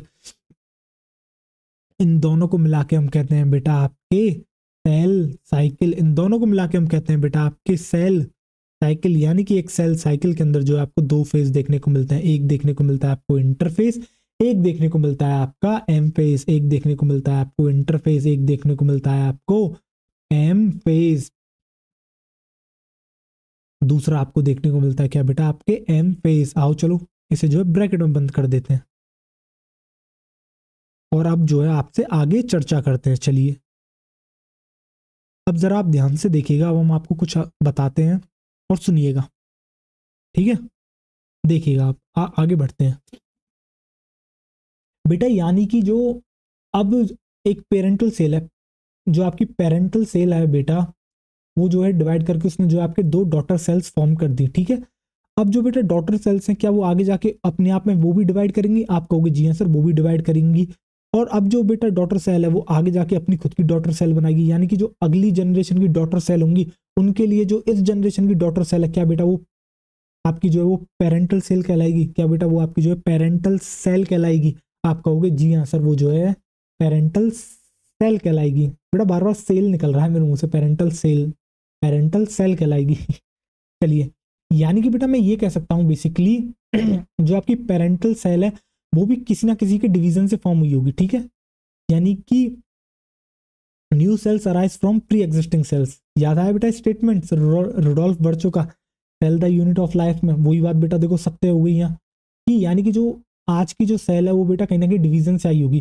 और बेटा डिवीजन के लिए क्या वहां बेटा इंटरफेज हुआ होगा और एमफेज हुए होंगे। क्या बेटा यही होगा इंटरफेज और एमफेज। यानी कि बेटा हर सेल की जो एक कहानी होती है और वो कहानी क्या होती है, वो कहानी आप समझिएगा, वो कहानी होती है आपकी ये, पहले होता है आपके इंटरफेस, ठीक। एक मिनट देखिए जरा, क्या होगा बेटा, इंटरफेस होगा, ठीक, इंटरफेस होगा। फिर उसके बाद होगा बेटा क्या, एम फेज। देखिए जरा अब बेटा एम फेज करके 2 सेल्स डिवाइड बन गई, ठीक, डिवाइड कर गई। अब बेटा क्या आगे ये और डिवाइड करना चाहेंगी, तो क्या बेटा फिर से ये दोनों सेल्स जो हैं, जो डॉटर सेल्स 2 फॉर्म हुई है, क्या बेटा वो जो है आपकी क्या फिर से जो है आपकी किस में जाएंगी, आपकी इंटरफेज में जाएंगी। ठीक सर, वो फिर से जो है आपकी इंटरफेज में जाएंगी। और फिर से जो है उनके अंदर क्या होगा, फिर से जो है उनके अंदर होगा आपके बेटा एम फेज, उसके अंदर फिर से क्या होगा, फिर से होगा आपके एम फेज। और इस तरीके से जो है ये साइकिल जो है इनफाइनाइटली टाइम, यानी कि जब तक सेल की डेथ नहीं हो जाती, इस तरीके से जो है बेटा वो साइकिल जो है पूरी पूरी चलती रहेगी। यानी कि इंटरफेज होगा, फिर एम फेज होगा, एम फेज के बाद फिर इंटरफेज होगा, फिर एम फेज होगा, फिर इंटरफेज होगा, फिर एम फेज होगा, फिर इंटरफेज होगा, फिर एम फेज होगा, फिर इंटरफेज होगा, फिर एम फेज होगा, फिर इंटरफेज होगा, फिर एम फेज होगा। और ये तब तक चलता रहेगा जब तक बेटा सेल की डेथ नहीं हो जाती, जब तक सेल की आपकी डेथ नहीं हो जाती। यानी कि बेटा वो तैयारी करेगी, डिवाइड करेगी, फिर तैयारी करेगी, फिर डिवाइड करेगी, फिर तैयारी करेगी, फिर डिवाइड करेगी, फिर तैयारी करेगी, फिर डिवाइड करेगी, जब तक कि इसकी बेटा मृत्यु नहीं हो जाती। कुछ बेटा जीवन भी तो इसी प्रकार है, आप संघर्ष करते हो किसी चीज को पाने के लिए, जब उस चीज को पा लेते हो तो आप फिर एक बड़ा संघर्ष करते हो कोई बड़ी चीज को पाने के लिए, फिर आप एक और बड़ा संघर्ष करते हो उससे बड़ी चीज को पाने के लिए। तो बेटा लाइफ भी तो इसी तरीके से चलती है।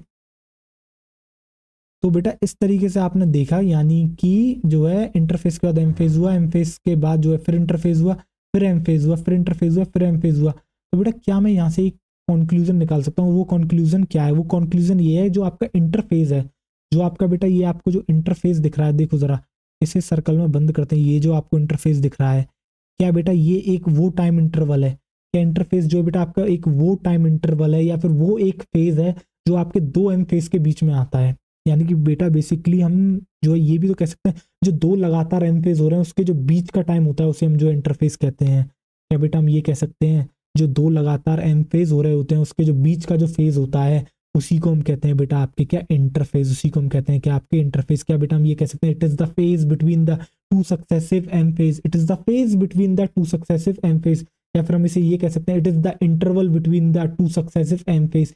यानी कि लगातार, यानी कि बेटा लगातार 2 एम फेज के बीच का जो समय होता है उसे हम कहते हैं आपके इंटरफेज। यानी कि जो लगातार 2 एम फेज के बीच का समय होता है उसे हम कहते हैं बेटा आपके क्या इंटरफेज, उसे हम कहते हैं क्या बेटा आपके इंटरफेज, उसे हम कहते हैं बेटा आपके क्या इंटरफेज, उसे हम कहते हैं बेटा आपके interphase.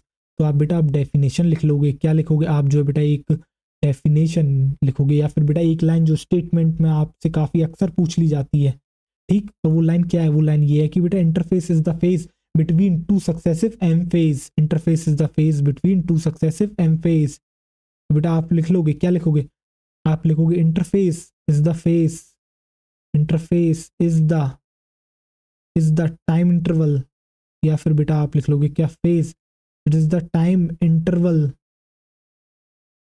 It is the time interval. या फिर बेटा आप लिख लोगे phase between 2 successive M phase, between 2 successive M phase, between two successive.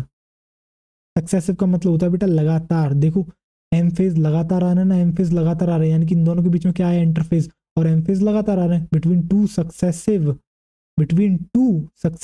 M phase. यानी कि बेटा 2 लगातार एम फेज के बीच का जो टाइम होता है या फिर जो फेज होता है उसे हम कहते हैं बेटा आपके क्या, उसे हम कहते हैं आपके इंटरफेज, उसे हम कहते हैं आपके क्या, उसे हम कहते हैं आपके इंटरफेज, उसे हम कहते हैं आपके बेटा इंटरफेज, उसे हम कहते हैं आपके क्या बेटा इंटरफेज। ठीक, अब जो है बेटा मैं आपको माइटोसिस के बारे में बताऊंगा, और अब मैं जो आपको एक बात बताऊंगा, आपको जो है बेटा एज इट इज अभी याद कर लेनी, आगे हम जो है आपको लेटर ऑन से प्रूव कर रहे होंगे। ठीक, अब जो बेटा मैंने आपको एक लाइन बताई थी, मैंने ये लाइन आपको बताई थी कि जो माइटोसिस होता है बेटा वो एग्जैक्ट सेम कॉपी बनाता है, यानी कि जैसी बेटा आपकी पेरेंटल सेल होगी उसी तरीके से जो है बेटा आपकी डॉटर सेल्स आपको देखने को मिलेंगी, यानी जितना है उतना ही आपको देखने को मिलेगा, जितना है उतना ही आपको देखने को मिलेगा, जितना है आपको उतना ही देखने को मिलेगा। तो आओ माइटोसिस के बारे में लिखते हैं, चलिए देखिए जरा ध्यान से माइटोसिस।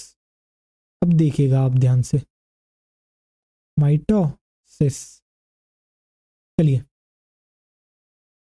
सबसे पहले तो बेटा आप यहाँ क्या लिख लोगे, सबसे पहले तो आप यहाँ यही लिख लोगे कि एग्जैक्ट सेम कॉपी, आप लिख लोगे ये बनाता है आपकी क्या एग्जैक्ट सेम कॉपी, यानी कि बिल्कुल बेटा एग्जैक्ट सेम कॉपी बनाता है, जैसा डालोगे वैसा निकलेगा। जैसा आप डालोगे वैसा निकलेगा, जैसा आप डालोगे बेटा वैसा निकलेगा, ठीक। अब आप देखिएगा जरा ध्यान से यहाँ, अब हम बनाते हैं एक सेल, देखिएगा आप, ये हमने बनाई बेटा एक सेल, और ये हमने बनाया बेटा आपके अंदर का न्यूक्लियस, ठीक, न्यूक्लियस। अब देखिएगा आप जरा ध्यान से, देखिएगा आप यहाँ ध्यान से, ठीक है।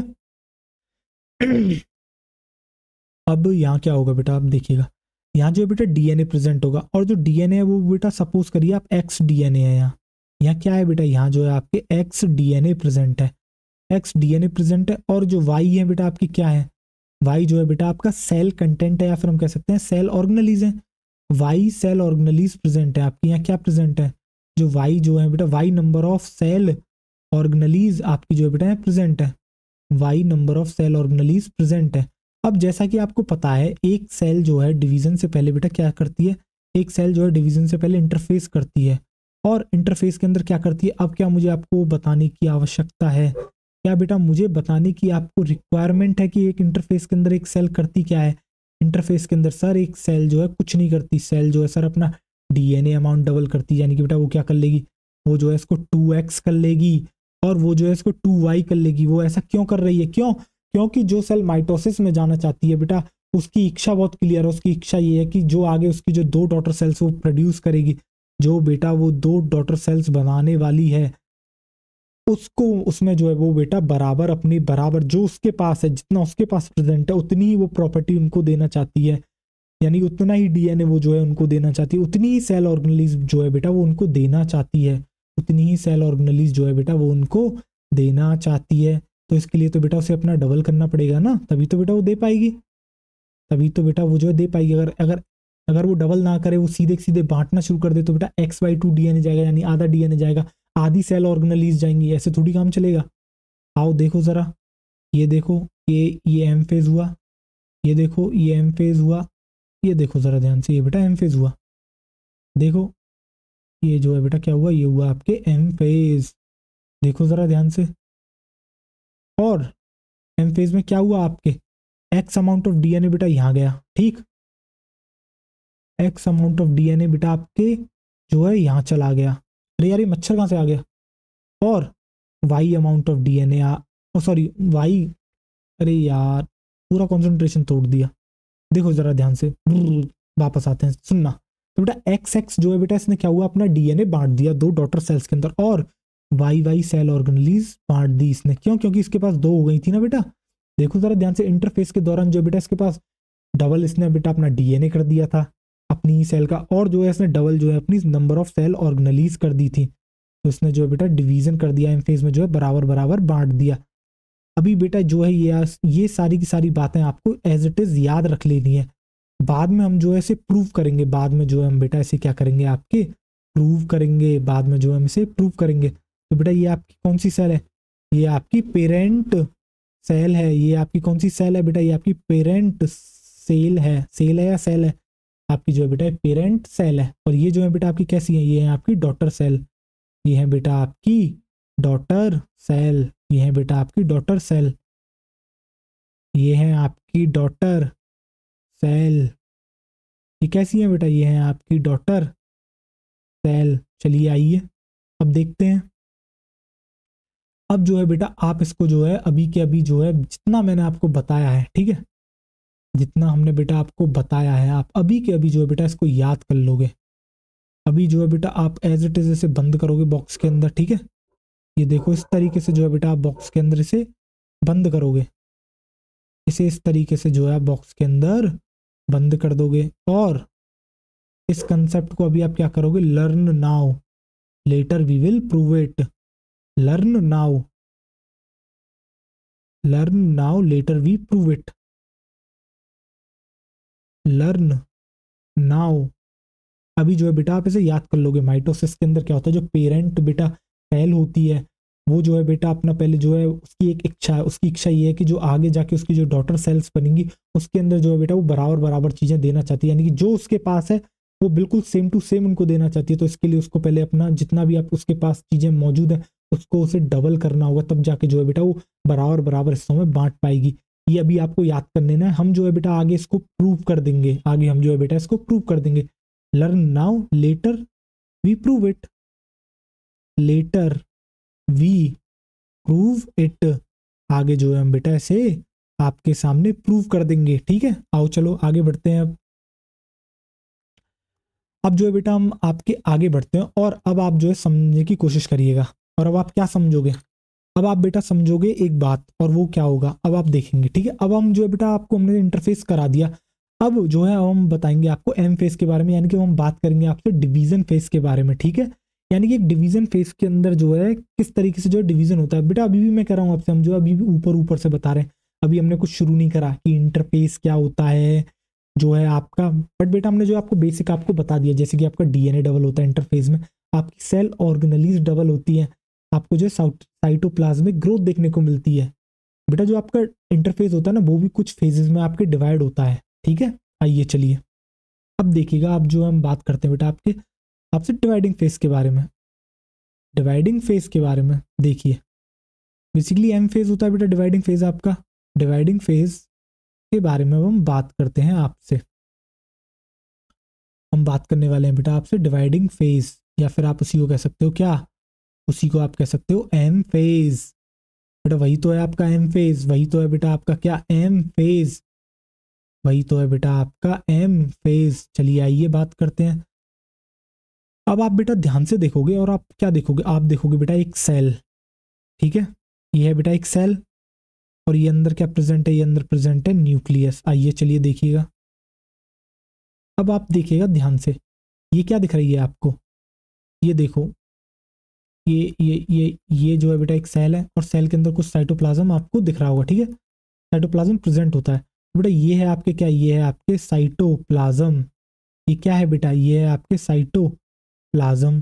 ठीक सर, और ये है आपके क्या, ये है आपके न्यूक्लियस। ये क्या है बेटा, ये है आपके न्यूक्लियस। क्या है बेटा, ये है आपके न्यूक्लियस। देखिए जरा ध्यान से, क्या बेटा मैं यहाँ न्यूक्लियस लिख दूं, आप कहोगे जी हाँ सर, आप जो है एक न्यूक्लियस लिख दीजिए। ठीक सर, ठीक बच्चों, तो मैंने जो है आपके कहने पे यहाँ जो है न्यूक्लियस लिख दिया। अब जब बेटा हम डिवीजन की बात करते हैं, तो सेल के पास जो है हम डिवीजन करने पहुंचे, और मैंने कहा सेल आजा तुझे हम डिवाइड करते हैं। तो सेल ने कहा मेरे पास तो जो है मेरे पास तो जो है साइटोप्लाज्म भी है और न्यूक्लियस भी है। अगर आपको डिवीजन करना है तो आपको न्यूक्लियस का भी डिवीजन करना होगा, और आपको जो है साइटोप्लाज्म का भी डिवीजन करना होगा। तो मैंने कहा ठीक है, हमें जो है आपके दोनों का ही जो है डिवीजन करना होगा।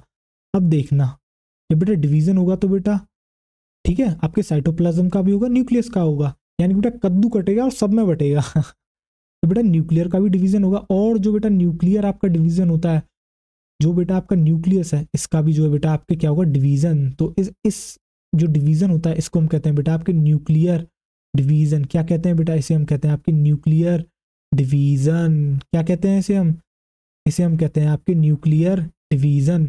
और जो बेटा ये साइटोप्लाज्म का डिवीजन होता है, इसे हम कहते हैं आपके साइटोप्लाज्मिक डिवीजन। क्या कहते हैं, इसे हम कहते हैं आपके साइटोप्लाज्मिक डिवीजन। क्या कहते हैं बेटा, इसे हम कहते हैं आपके cytoplasmic division. Division, cytoplasmic division. ठीक, और बेटा ये जो आपको जो दिख रहा है क्या, ये जो बेटा आपको दिख रहा है न्यूक्लियर डिवीजन, इसी को हम कहते हैं बेटा, इसी को बायोलॉजी के शास्त्रों में कहा गया है आपके कैरियोकाइनेसिस। कैरियो मतलब न्यूक्लियस, काइनेसिस मतलब डिवीजन, कैरियोकाइनेसिस। क्या कहते हैं बेटा, इसी को हम कहते हैं आपके कैरियोकाइनेसिस। क्या कहते हैं बेटा, इसी को हम कहते हैं आपके कैरियोकाइनेसिस। Karyokinesis, karyokinesis. और जो आपके बेटा साइटोप्लाज्मिक डिवीजन हुआ, यानी कि जो सेल का डिवीजन हुआ, इसे हम कहते हैं बेटा आपके क्या, साइटोकाइनेसिस। साइटोकाइनेसिस बेसिकली बेटा साइटोप्लाज्म क्या है, साइटोप्लाज्म जो सेल के अंदर प्रेजेंट है, यानी कि साइटोप्लाज्म का डिवीजन करना, यानी कि बेटा सेल का डिवीजन करना, सेल को बांटना, आधा आधा करना। तो बेटा ये इसे क्या कहेंगे, इसे हम कहेंगे आपके साइटोकाइनेसिस। क्या कहेंगे, इसे हम कहेंगे आपके साइटोकाइनेसिस। क्या कहेंगे बेटा, इसे कहेंगे हम आपके साइटोकाइनेसिस। क्या कहेंगे बेटा, इसे हम कहेंगे आपके साइटोकाइनेसिस। यानी कि बेटा एक जो डिवीजन फेज होता है वो एक्चुअली में 2 फेजेस में डिवाइड होता है। एक होता है बेटा आपके कैरियोकाइनेसिस, एक होता है बेटा आपके साइटोकाइनेसिस। एक होता है आपके कैरियोकाइनेसिस, एक होता है साइटोकाइनेसिस। एक होता है कैरियोकाइनेसिस, एक होता है साइटोकाइनेसिस। कैरियोकाइनेसिस में क्या होता है, आपके न्यूक्लियर डिवीजन होता है। साइटोकाइनेसिस में क्या होता है, आपके साइटोप्लाज्म का डिवीजन होता है, यानी कि बेटा बेसिकली सेल का डिवीजन होता है। ठीक, आओ अब जो है बेटा, अब हम बात करते हैं आपसे, थोड़ा डिटेल में घुसते हैं। और डिटेल किसकी डिटेल में घुसते हैं? हम डिटेल में घुसेंगे बेटा आपसे सेल साइकिल की डिटेल में। अब जरा आप ध्यान से देखेंगे सेल साइकिल। अब हम बात करेंगे बेटा सेल साइकिल के बारे में, ठीक। अब देखिएगा आप जरा ध्यान से, ठीक है। अब हम बात करते हैं बेटा आपसे सेल साइकिल, सेल साइकिल। अब हम बात करेंगे आपसे किसके बारे में? सेल साइकिल के बारे में। यानी कि अब हमने बेटा जाना कि सेल साइकिल में एक्चुअली आपके 2 फेजेस होते हैं। एक होता है बेटा आपके इंटरफेस, एक होता है बेटा आपके एम फेज। एक होता है बेटा आपके इंटरफेस, एक होता है बेटा आपके एम फेज। आइए चलिए डाल लेते हैं इसको। एक होता है आपके क्या बेटा? एक होता है आपके इंटरफेज। एक कौन सा फेज होता है बेटा? एक फेज होता है आपके इंटरफेस, ठीक। और दूसरा फेज होता है आपके क्या बेटा? दूसरा फेज होता है आपके एम फेज। दूसरा फेज क्या होता है बेटा? दूसरा फेज होता है आपके एम फेज। चलिए डाल लेते हैं, आइए। एक क्या होता है बेटा? एक होता है आपके इंटरफेज, जिसके अंदर सेल आपकी प्रिपेयर करती है डिवीजन के लिए। और दूसरी तरफ होता है बेटा आपका एम फेज, जिसमें एक्चुअली में सेल आपकी डिवाइड करती है, जिसमें सेल आपकी एक्चुअली में बेटा डिवाइड करती है। अब जो बेटा आप इंटरफेस देख रहे हो, एक्चुअली में ये जो इंटरफेस होता है बेटा, ये इंटरफेस भी आगे फर्दर डिवाइडेड होता है। ये इंटरफेस भी ऐसे ही नहीं होता, ये इंटरफेस भी बेटा फर्दर डिवाइडेड होता है। ये इंटरफेस भी आपके कैसा होता है? ये इंटरफेस भी बेटा आपके जो है फर्दर 3 फेजेस में डिवाइड होता है, फर्दर 3 फेजेस में डिवाइड होता है। ये जो है बेटा आगे आपके 3 फेजेस में डिवाइड होता है, आपके जो है 3 फेजेस में डिवाइड होता है। देखिएगा जरा ध्यान से, ये आपका जो है बेटा 3 फेजेस में डिवाइड होता है। देखिए जरा क्या कहते हैं उन फेजेस को। तो बेटा उन फेजेस को हम कहते हैं आपके जीवन। एक फेज को कहते हैं बेटा आपके जीवन, जिसकी जो फुल फॉर्म होती है वो होती है बेटा आपकी गैप 1। गैप 1 क्या होती है बेटा? Full form gap 1। यानी कि एक फेज होता है बेटा आपका जीवन फेज, दूसरा होता है बेटा आपका एस फेज, जिसे हम कहते हैं क्या बेटा? आपके सिंथेसिस फेज। क्या कहते हैं बेटा? Synthesis phase. अभी बेटा इसमें क्या होता है क्या नहीं होता, अभी हम इस बारे में बात नहीं कर रहे हैं। अभी सिर्फ हम आपको बता रहे हैं कि किस तरीके से जो है डिवीजन हो रहा है इनका, ठीक है। एक होता है बेटा आपका एस फेज, जिसे हम कहते हैं सिंथेसिस फेज। और लास्ट एंड फाइनल जो आपका फेज होता है बेटा, वो होता है आपका G2 फेज। क्या होता है बेटा? वो होता है आपका G2 फेज, ठीक। तो बेटा G2 फेज होता है, वो होता है आपका गैप 2 फेज। उसे हम क्या कहते हैं? उसे हम कहते हैं बेटा आपके गैप 2। उसे हम कहते हैं गैप 2। यानी कि जो सेल साइकिल होती है उसके 2 फेजेस होते हैं। एक होता है बेटा आपका इंटरफेस, दूसरा होता है बेटा आपका एम फेज। और जो बेटा इंटरफेज आपका होता है वो आपके 3 फेजेस में डिवाइड होता है। जो 3 फेजेस होते हैं उसमें से बेटा एक फेज होता है आपका जीवन फेज, दूसरा फेज होता है बेटा आपका एस फेज यानी कि सिंथेसिस फेज। और जो आपका लास्ट फेज होता है, थर्ड एंड लास्ट जो फेज होता है इंटरफेस का बेटा, वो होता है आपका G2 फेज, यानी कि आपका होता है वो गैप 2 फेज, ठीक। इसी तरीके से बेटा जो आपका एम फेज होता है, मैंने अभी अभी आपको बताया था वो कितने फेजेस में डिवाइड होता है। यानी कि जब हम डिवीजन की बात करते हैं तो एक्चुअली सेल के पास डिवाइड करने के लिए 2 चीजें होती है। एक तो इसका न्यूक्लियस होता है, एक पूरी पूरी खुद की सेल होती है उसको डिवाइड करने के लिए। यानी कि एक होता है आपका कैरियोकाइनेसिस। एक क्या होता है बेटा? एक होता है आपका कैरियोकाइनेसिस। क्या होता है बेटा? एक होता है कैरियोकाइनेसिस। और दूसरा होता है आपका साइटोकाइनेसिस। क्या होता है बेटा? दूसरा होता है आपका साइटोकाइनेसिस। आइए चलिए लिखते हैं। एक होता है आपका क्या? एक होता है आपका बेटा कैरियोकाइनेसिस। क्या होता है बेटा? एक होता है आपका कैरियोकाइनेसिस। और दूसरा आपका होता है बेटा साइटोकाइनेसिस। क्या होता है? दूसरा होता है आपका साइटोकाइनेसिस। क्या होता है? दूसरा होता है आपका साइटोकाइनेसिस, ठीक। और जो बेटा आपका कैरियोकाइनेसिस होता है वो भी कुछ फेजेस में बटा होता है। वो भी आपके जो है बेटा कुछ फेजेस में बटा होता है। और वो बेटा आपका बटा होता है आपके 4 फेजेस में। वो आपका बटा होता है बेटा 4 फेजेस में। प्रोफेज, दूसरा होता है आपका बेटा metaphase, third one is what anaphase, and the fourth and last one is telophase. यानी कि बेटा पहला फेज होता है आपका प्रोफेज, दूसरा होता है मेटाफेज, तीसरा होता है आपके एनाफेज और चौथा होता है आपका बेटा टीलोफेज, ठीक है। चलिए आइए डाल लेते हैं और जो है लिख लेते हैं। तो बेटा पहला फेज कौन सा होता है? पहला फेज आपका होता है क्या? पहला फेज होता है बेटा आपके क्या? पहला फेज होता है बेटा आपका प्रोफेज। क्या होता है बेटा? Prophase, prophase. दूसरा होता है आपका मेटाफेज। दूसरा होता है बेटा आपके मेटाफेज। दूसरा कौन सा फेज होता है बेटा? दूसरा फेज होता है आपके मेटाफेज। तीसरा होता है बेटा आपके एनाफेज। Prophase, metaphase. तीसरा फेज होता है बेटा आपके एनाफेज। तीसरा फेज क्या होता है? तीसरा फेज होता है बेटा आपके anaphase, prophase, metaphase, anaphase. And then last and final आता है बेटा आपके टीलोफेज। टीलोफेज। यानी कि बेटा अब हमने क्या देखा, हमने ये देखा जो आपके एम फेज होता है, जो एक्चुअल आपका डिवाइडिंग फेज होता है, उसके एक्चुअली 2 फेजेस होते हैं उसके भी। एक होता है बेटा कैरियोकाइनेसिस, एक होता है साइटोकाइनेसिस। यानी कि एक में होगा बेटा आपका न्यूक्लियर डिवीजन और दूसरे में होगा आपका साइटोप्लाज्मिक डिवीजन या फिर सेल डिवीजन। और जो आपका कैरियोकाइनेसिस होता है, जो आपका न्यूक्लियर डिवीजन होता है, वो भी एक्चुअली कुछ फेजेस में डिवाइड होता है। जैसे कि बेटा उसका एक फेज होता है प्रोफेज, दूसरा होता है मेटाफेज, तीसरा होता है एनाफेज, चौथा होता है आपका टीलोफेज। यानी कि इस तरीके से जो है बेटा आपको पूरी पूरी एक सेल साइकिल दिख रही है। तो बेटा मैं फिर से आपको जो है रिवाइज कराता हूँ। सेल साइकिल में 2 फेज होते हैं, एक इंटरफेज होता है, एक एम फेज होता है। इंटरफेज एक्चुअली प्रिपरेशन टाइम है और एम फेज एक्चुअल डिवीजन का टाइम है। ठीक, जो आपका इंटरफेज होता है उसके अंदर बेटा 3 फेजेस आते हैं, G1, S एंड G2। और जबकि जो आपके बेटा एम फेज होता है उसके अंदर 2 फेज आते हैं, कैरियोकाइनेसिस, एक साइटोकाइनेसिस। कैरियोकाइनेसिस भी आगे फर्दर 4 फेजेस में डिवाइड होता है, प्रोफेज, मेटाफेज, एनाफेज, टीलोफेज। यानी कि प्रोफेज, मेटाफेज, एनाफेज, टीलोफेज, इन चारों को मिलाकर हम कहते हैं आपके बेटा कैरियोकाइनेसिस। कैरियोकाइनेसिस यानी कि बेटा जो ये चारों फेज आपको दे रखे हैं, इनके अंदर जो जो इवेंट्स होते हैं, जो जो इनके अंदर काम होते हैं किसी सेल के अंदर, उसको हम कहते हैं बेटा आपके क्या, कैरियोकाइनेसिस। उसको हम कहते हैं बेटा आपके कैरियोकाइनेसिस, कैरियोकाइनेसिस। ठीक, अब बेटा हम जो आगे बढ़ते हैं और अब जो आपके मन में एक सवाल आना चाहिए, और वो सवाल ये होना चाहिए कि एक्चुअली में ये जो सेल है वो डिवाइड क्यों कर रही है। हम बेटा पढ़ तो लेते हैं कई बार, हम जो पढ़ लेते हैं कि ये चैप्टर ये कहना चाहता है, इसके अंदर ये कंसेप्ट है, और हमें एक्चुअली में पता ही नहीं होता कि ये सेल डिवीजन चल क्यों रहा है। तो बेटा जब भी आप सेल डिवीजन की बात करते हो तो आप बात करते हो बेटा एक तो सिंगल सेल की और एक मल्टी सेल्स की।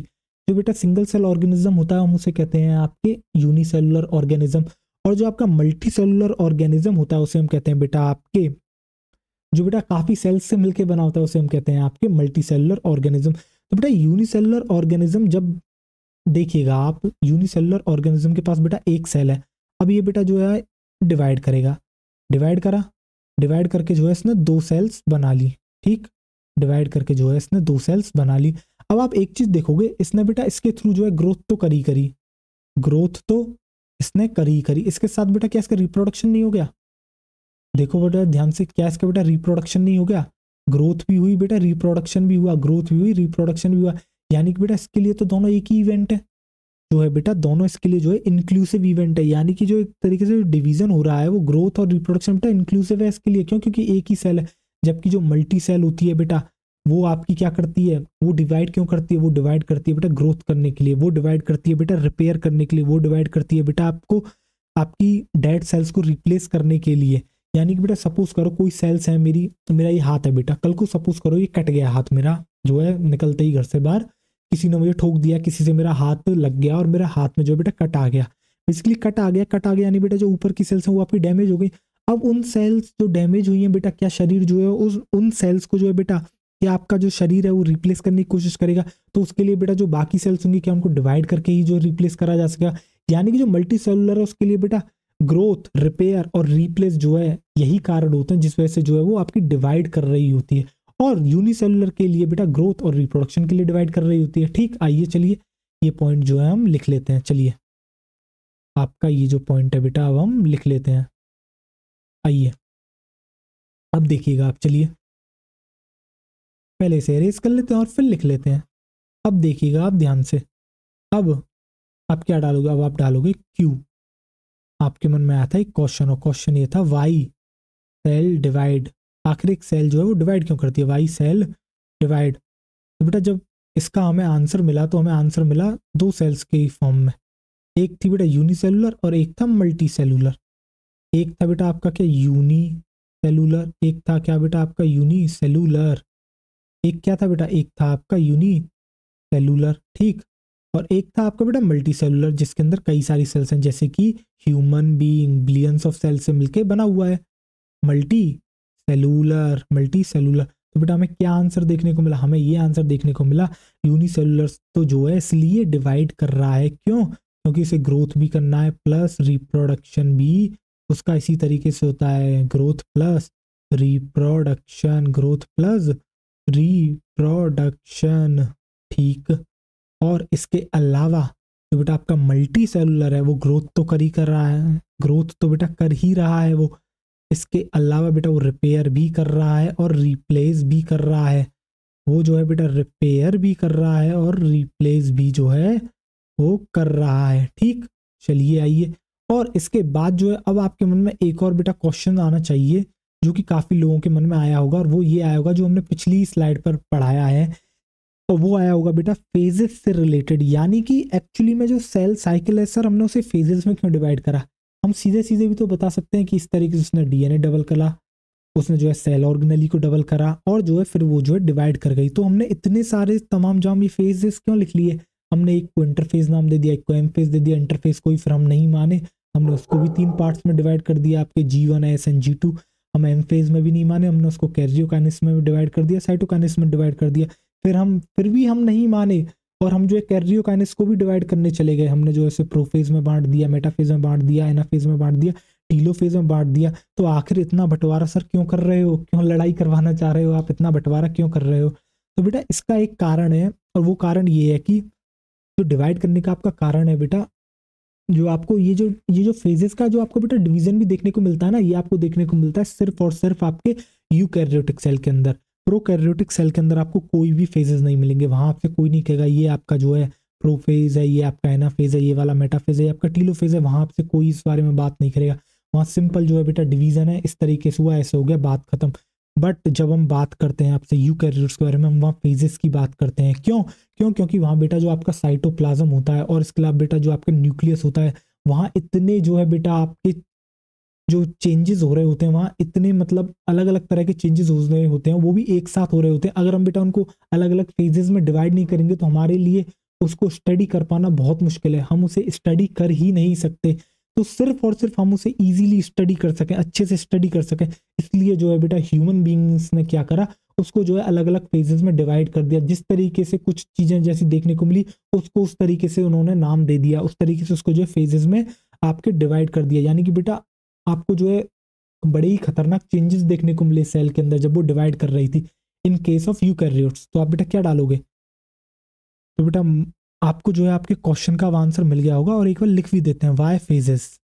यही तो बेटा क्वेश्चन था, वाई फेजेस। आखिर फेजेस क्यों है, वाई फेजेस। तो बेटा इसका आंसर जो है हमने फिर से आपको जो है 2 के केस में दिया। एक को हमने कहा आपके प्रोकैरियोट्स, यानी प्रोकैरियोट्स में तो बेटा कोई फेजेस होते ही नहीं है, प्रोकैरियोट्स। और एक हमने दिया बेटा आंसर आपके लिए यूकैरियोट्स के लिए। ठीक, एक तो बेटा ऐसे हैं जिनके पास primitive type of nucleus present है, इसके लिए न्यूक्लियस होता भी नहीं बेटा, उसे न्यूक्लियोइड कहते हैं, न्यूक्लियर मेम्ब्रेन ही नहीं है। ठीक, एक है हमारे यूकैरियोट्स जिनके पास जो है वेल डिफाइंड न्यूक्लियस देखने को आपको मिलता है। तो बेटा जो प्रोकैरियोट्स हैं, जो बेटा आपके प्रोकैरियोट्स हैं, वहाँ जो है बेटा आपको जो है कोई, वहाँ जो है आपको नो फेजेस, आपको जो कोई भी फेजेस नहीं देखने को मिलते हैं। नो फेजेस, नो फेजेस, वहाँ कोई फेजेस नहीं होते। और रीज़न क्या है, तो इसका बेटा रीज़न जो है बहुत ही ज़्यादा सिंपल है, और वो रीज़न ये है एविडेंट चेंज नॉट अकर। यानी कि बेटा वहाँ जो है आपको कोई भी एविडेंट चेंज देखने को नहीं मिलता, वहाँ आपको कोई भी एक जो है बिगड़ चेंज नहीं देखने को मिलता। तो आप यहाँ क्या लिख लोगे, आप यहाँ लिख दोगे नॉट एविडेंट चेंज, यानी कि बेटा कुछ जो है इतना खास जो है वहाँ चेंज नहीं होता। No no evident change, no evident change. ठीक, जबकि आप जो है बेटा यहाँ देखते हो, जबकि आप बेटा यूकैरियोट्स के केस में देखते हो तो वहाँ आपको फेजेस प्रेजेंट होते हैं, वहाँ जो है आपको बेटा फेजेस देखने को मिलते हैं। और जो फेजेस देखने को मिल रहे हैं, क्यों वहाँ आपको फेजेस इसलिए देखने को मिल रहे हैं, क्योंकि बेटा वहाँ जो है आपके एविडेंट चेंजेस देखने को मिलते हैं। और वो एविडेंट चेंजेस किसके अंदर देखने को मिलते हैं, वो देखने को मिलते हैं आपको बेटा न्यूक्लियस और साइटोप्लाज्म के अंदर, न्यूक्लियस और साइटोप्लाज्म के अंदर। वो बेटा एविडेंट चेंज आपको कहाँ देखने को मिलते हैं, एक तरफ देखने को मिलते हैं बेटा न्यूक्लियस के अंदर, और दूसरी तरफ देखने को मिलते हैं बेटा साइटोप्लाज्म के अंदर। एक तरफ आपको देखने को मिलते हैं बेटा न्यूक्लियस के अंदर, कहाँ देखने को मिलते हैं आपको, न्यूक्लियस में देखने को मिलते हैं। और दूसरी तरफ जो चेंजेस देखने को मिलते हैं वो देखने को मिलते हैं बेटा साइटोप्लाज्म में, वो देखने को मिलते हैं बेटा आपके साइटोप्लाज्म में। कहाँ देखने को मिलते हैं, वो देखने को मिलते हैं बेटा आपके साइटोप्लाज्म में। चलिए, तो बेटा आज के लिए हम जो है सिर्फ और सिर्फ आपको इतना ही पढ़ाने वाले हैं, और मैं उम्मीद करता हूँ कि बेटा आपको जितने भी आपके डाउट्स थे उतने जो है बेटा आपके सारे के सारे डाउट्स क्लियर हुए होंगे। आपको जो है काफ़ी ज़्यादा बेसिक अंडरस्टैंडिंग मिली होगी कंसेप्ट्स की, जिनको हम जो है बेटा आपके पढ़ते हैं, यानी कि आपको बेटा समझ में आया होगा। कि आखिर फेजेस क्यों होते हैं, सेल जो है क्यों डिवाइड करती है, आपके होमोलोगस क्या होते हैं, आपके नॉन होमोलोगस क्रोमोसोम्स क्या होते हैं। आपको आज काउंटिंग समझ में आई होगी, होमोलोग आपको जो है काउंटिंग समझ में आई होगी बेटा, नंबर ऑफ क्रोमोसोम्स को किस तरीके से आप जो है काउंट कर रहे होंगे। और आपको जो है बेटा प्लॉइडी भी समझ में आई होगी, आपको डीएनए, क्रोमेटिन, क्रोमोसोम के बारे में समझ में आया होगा। यानी कि अगर बेटा आपने इस लेक्चर पे आपने जो है ग्रेस्प बना ली, इस लेक्चर पे जो आपने कमांड कर लिया और आपको सारा कुछ समझ में आ गया, तो बेटा आपको इस चैप्टर में आगे कोई पकड़ नहीं पाएगा, आपको कोई रोक नहीं पाएगा आपकी मंजिल तक पहुंचने तक। ठीक, तो चलिए अब जो है हम बेटा बढ़ते हैं आपके अंतिम पड़ाव पर, और वो क्या है, वो है बेटा आपका थैंक यू। तो बेटा थैंक यू सो मच कि बेटा आप यहाँ आए और आपने जो है बेटा ये लेक्चर आपने आपने जो है बेटा इस लेक्चर को जो है आके आपने अटेंड करा। इसके लिए बेटा आपका बहुत बहुत धन्यवाद। तो मिलते हैं बेटा आपकी अगली क्लास के अंदर। ठीक, आप अपना ख्याल रखिएगा। चलिए मिलते हैं कल।